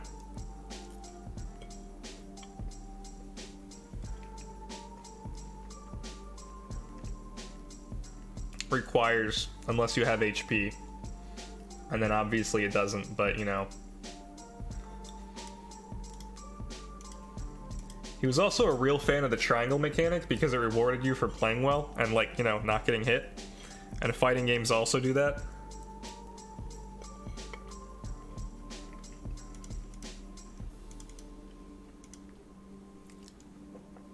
That was one of the reasons he thought Hollow Knight was, quote, so easy, was because it allows you to heal basically whenever.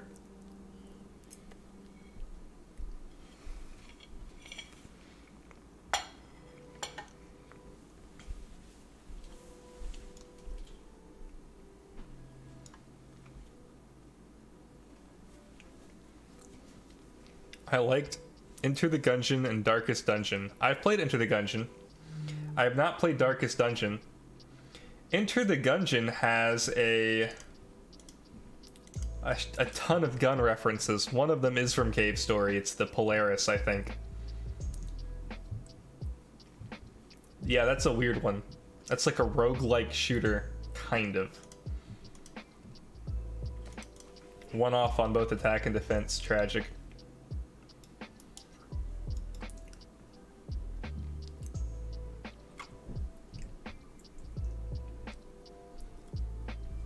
There's so much overlap between us. So, like, I don't play fighting games, and that's fine. And he doesn't play anything that's too slow. So if it has turn-based combat, he's like not about it. It's actually kind of a miracle he ever managed to play Temtem at all. That being said, like, we both really enjoy first-person shooters for the same reasons that, like, he enjoys fighting games, and I enjoy, like, really tight controls. So we both got into Destiny and Halo 3 and played those pretty competitively.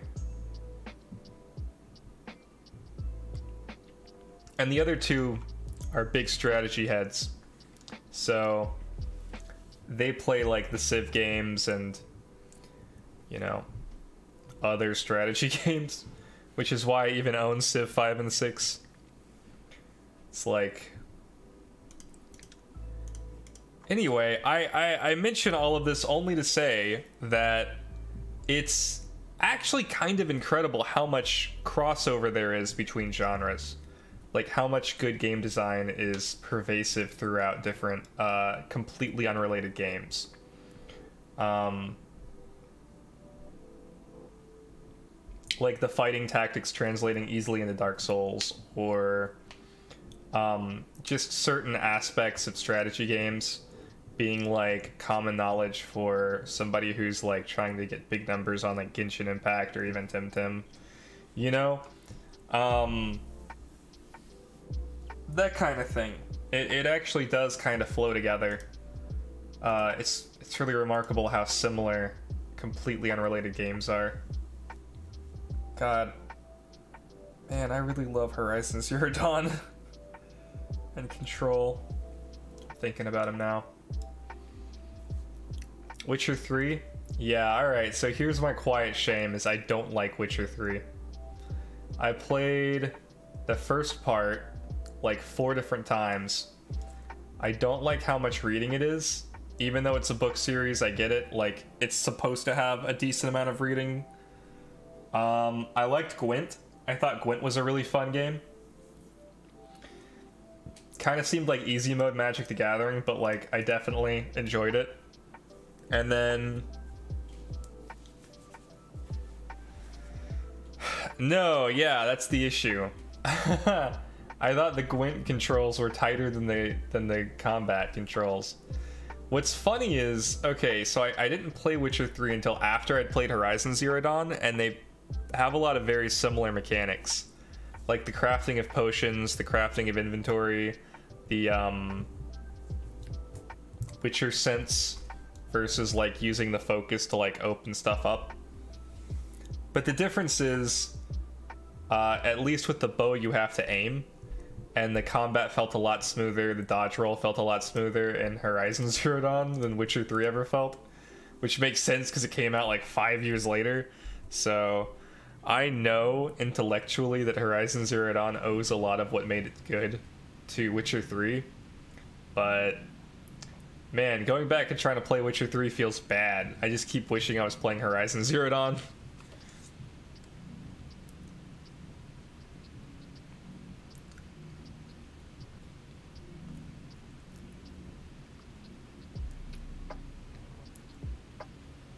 Well, that's the meme, right, Moo? Like, you have to play Witcher because it's the greatest game that's ever come out.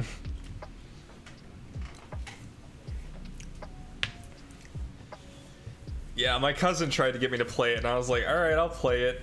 I think all of my brothers enjoyed it, so I'm definitely in the minority by not enjoying it. One side quest had me like go into bear territory to try and track down like a deer or a dog or something. I think there was an aborted ghost that I had to like calm down, but that could have been a main quest. I don't remember.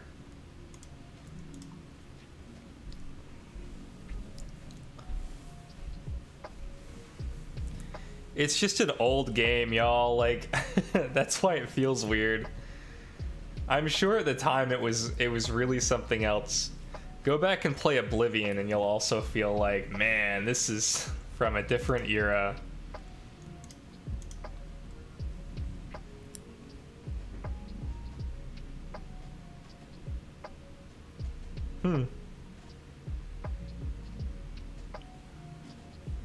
I don't know if I would stop playing other games after Witcher, or any real good game.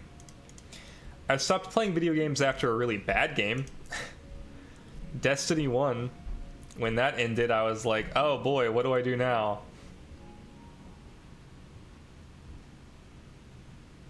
Another special attack, sure. Sure up I have a lot of, like, attack ones. Yeah, I mean, you know, it's just a product of its era. Like, I definitely don't think Witcher 3 is a bad game. I just don't enjoy it.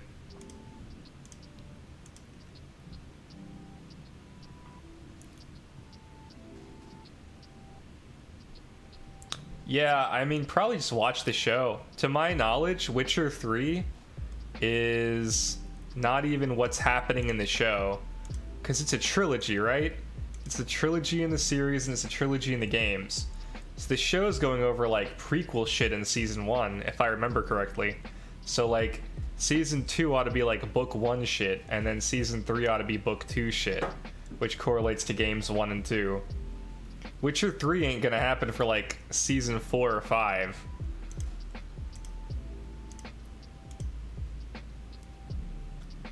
I've also heard Witcher 1 and 2 are kind of dog shit.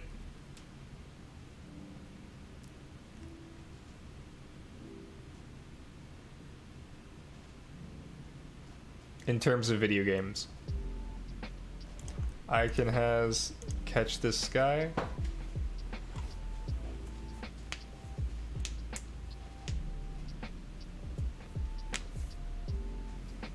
Witcher 1 and 2 are unplayable. Yeah, that's what I've heard.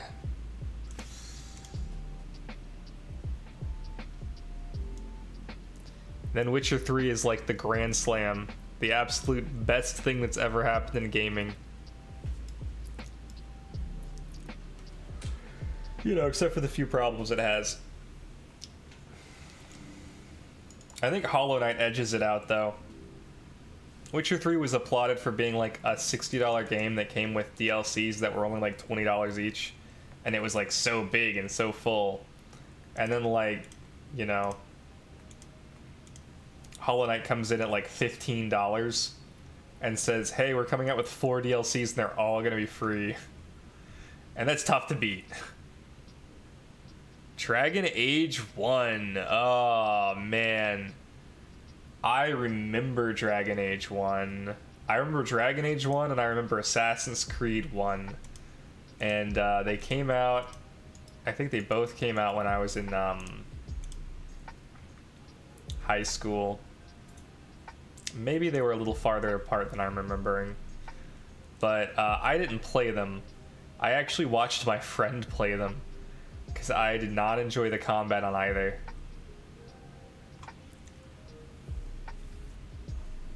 Which is kind of funny in retrospect.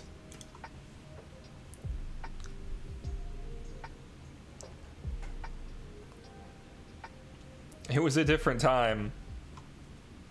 I soft locked myself on Dragon Age 3. That was annoying. That's hard to do too. But it auto saved me in an area where I was underleveled. Whoops. And there's no way to leave. And if you lose, it just puts you back at that save point.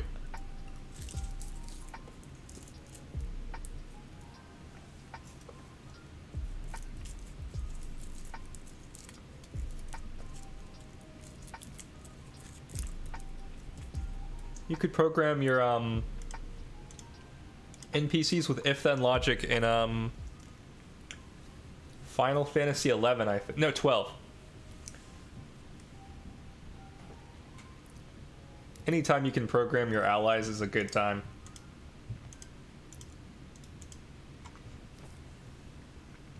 If dead, then use Phoenix down. If HP under... Ooh... FF12 is turn-based. No, it's not. No, it's not. Final Fantasy 12 is, Well, it's kind of turn-based. It's like pseudo turn-based. Cheers.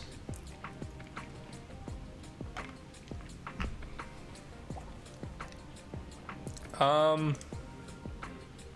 me see if I can find it. I'm sure it's on Steam, right?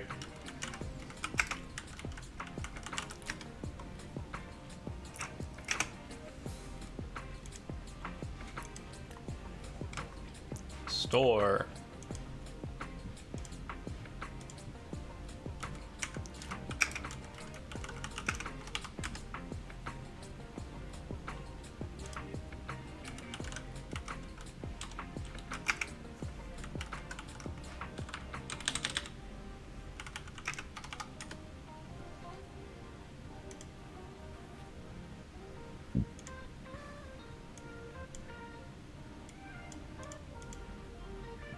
Well, I can't find any videos on Steam.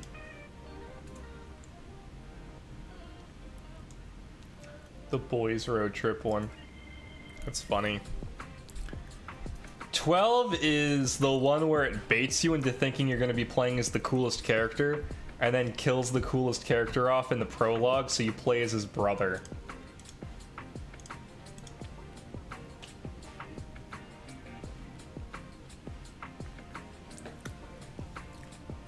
My name's Rex. I'm the coolest guy in the entire place, and we're gonna go win this war. What? Betrayed by my comrades? No!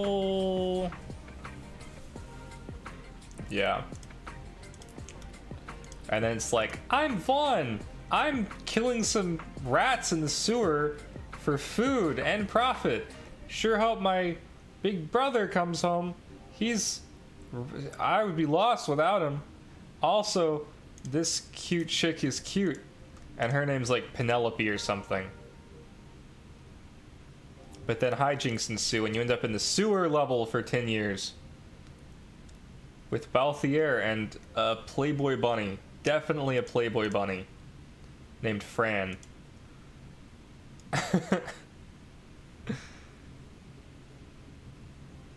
Final Fantasy Tactics was fun.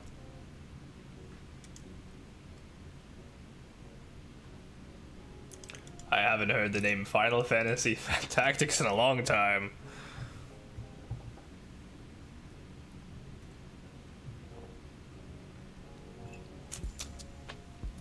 Wasn't, which Final Fantasy game was gonna be Final Fantasy Tactics 2 and then it got turned into something else?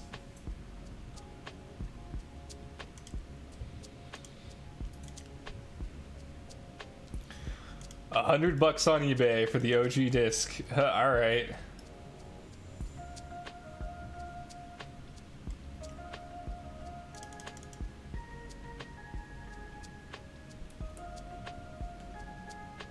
Males. Both of yous. Get out of here.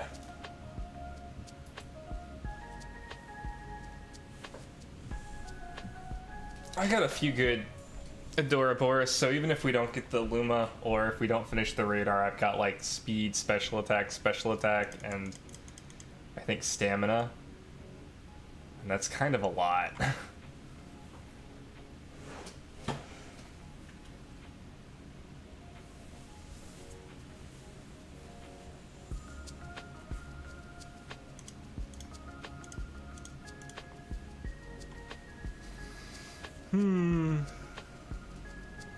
I feel like there was something else that was really cool about the Final Fantasy 12 games. It wasn't licenses. Oh no, it was that the if-then logic allowed you to grind offline. Well, offline in this case means I left my PlayStation 2 on for like 12 hours while I fought like a regenerating slime boss. But you could definitely do that, and then you could come back and all the grinding was done for you. This has the downside of, you know, ruining the rest of the game. Whoops.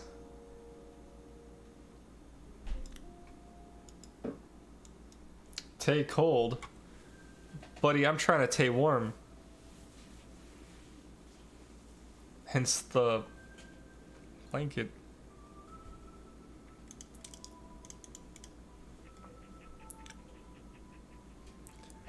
Whew.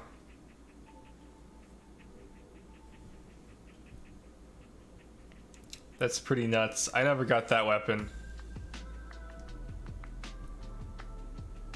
Yeah, that's easy to take advantage of, damn.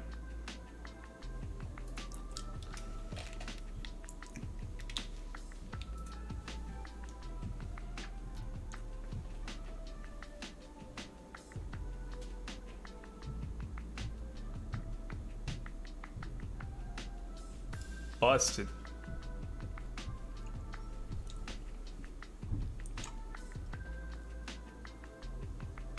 Hey, Koos, how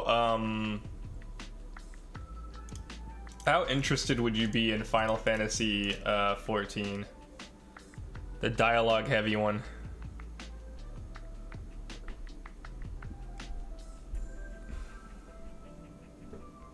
Ooh, another speed one. I know the combat is different, but not that different. Not at all. Not at all interested. Fair enough. Just curious. I officially have a group that plays it, but I don't like the dialogue so much that I hardly ever log into it.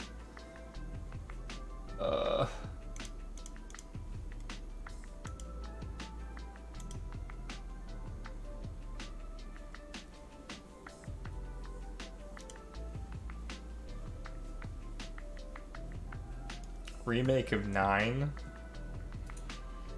What about Final Fantasy 7 Remake Intergrade?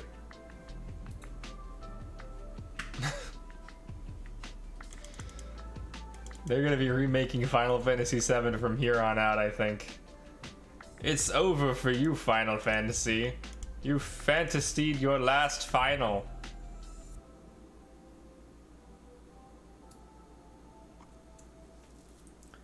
Actually, you know, the more I think about it, the more I think Final Fantasy 16 is gonna be pretty fucking big deal energy.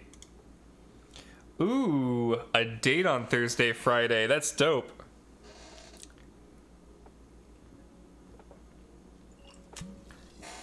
Congrats.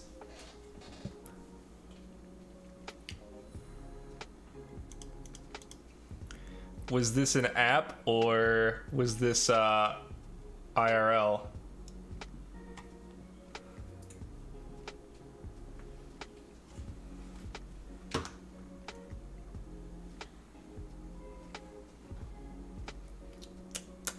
Date hype. Oh, I bet this was IRL. I bet this was wedding party. No, it was Bumble? Oh, never mind. I don't know shit. That's surprising. Those damn apps never work. Except when they do. Hey, HP. Hype.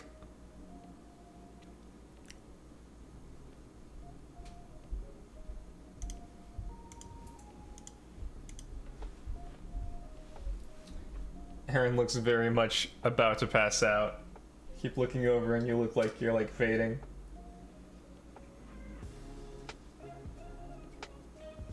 That's okay. We're 0 and 2 on wedding luck then, F. It's okay, weddings are a terrible place to meet people. Ever since Wedding Crashers, everybody's on their guard.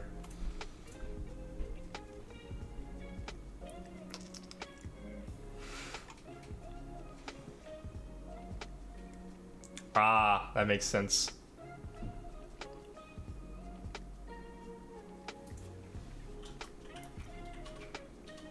Damn, what an OX.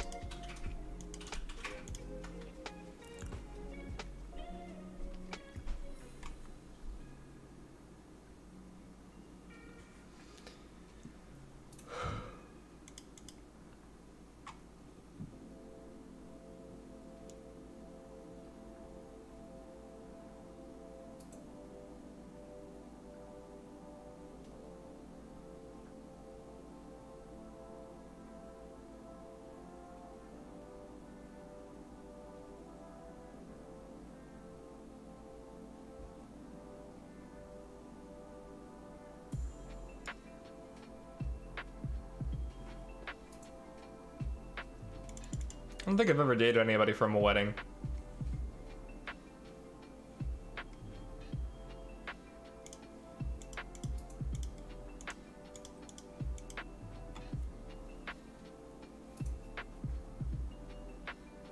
That's probably good because it'd mostly be my cousins. Space Sims? Like,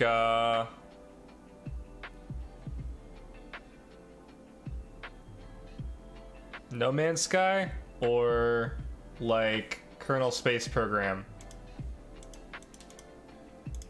Kerbal. Kerbal?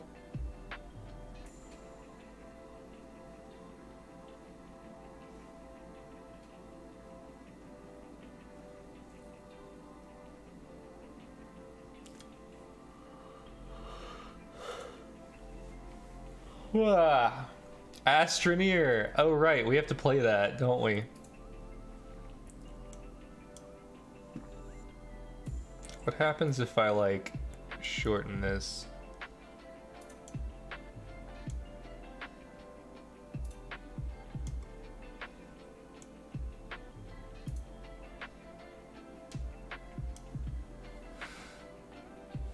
Now they can't get very far. Now my head is free.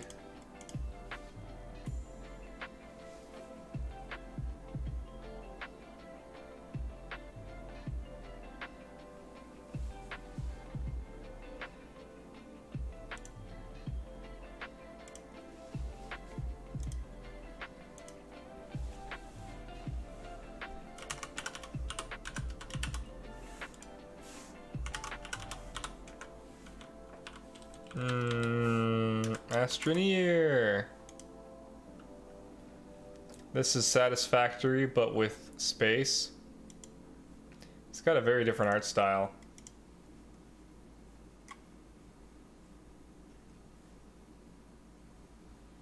Haha, heatered.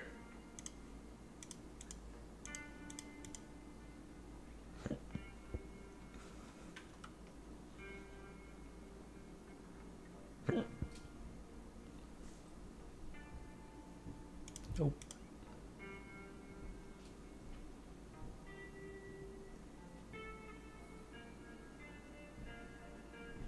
Oh man, I can feel how tired I am. I have to log out soon. I guess it's almost 11. Seems like as good a place as any to stop. Who do we raid?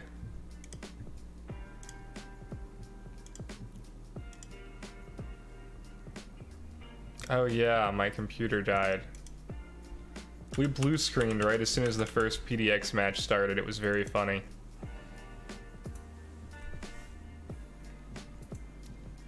Oh, Skello Daddy's online. Yeah, I could raid Skello Daddy.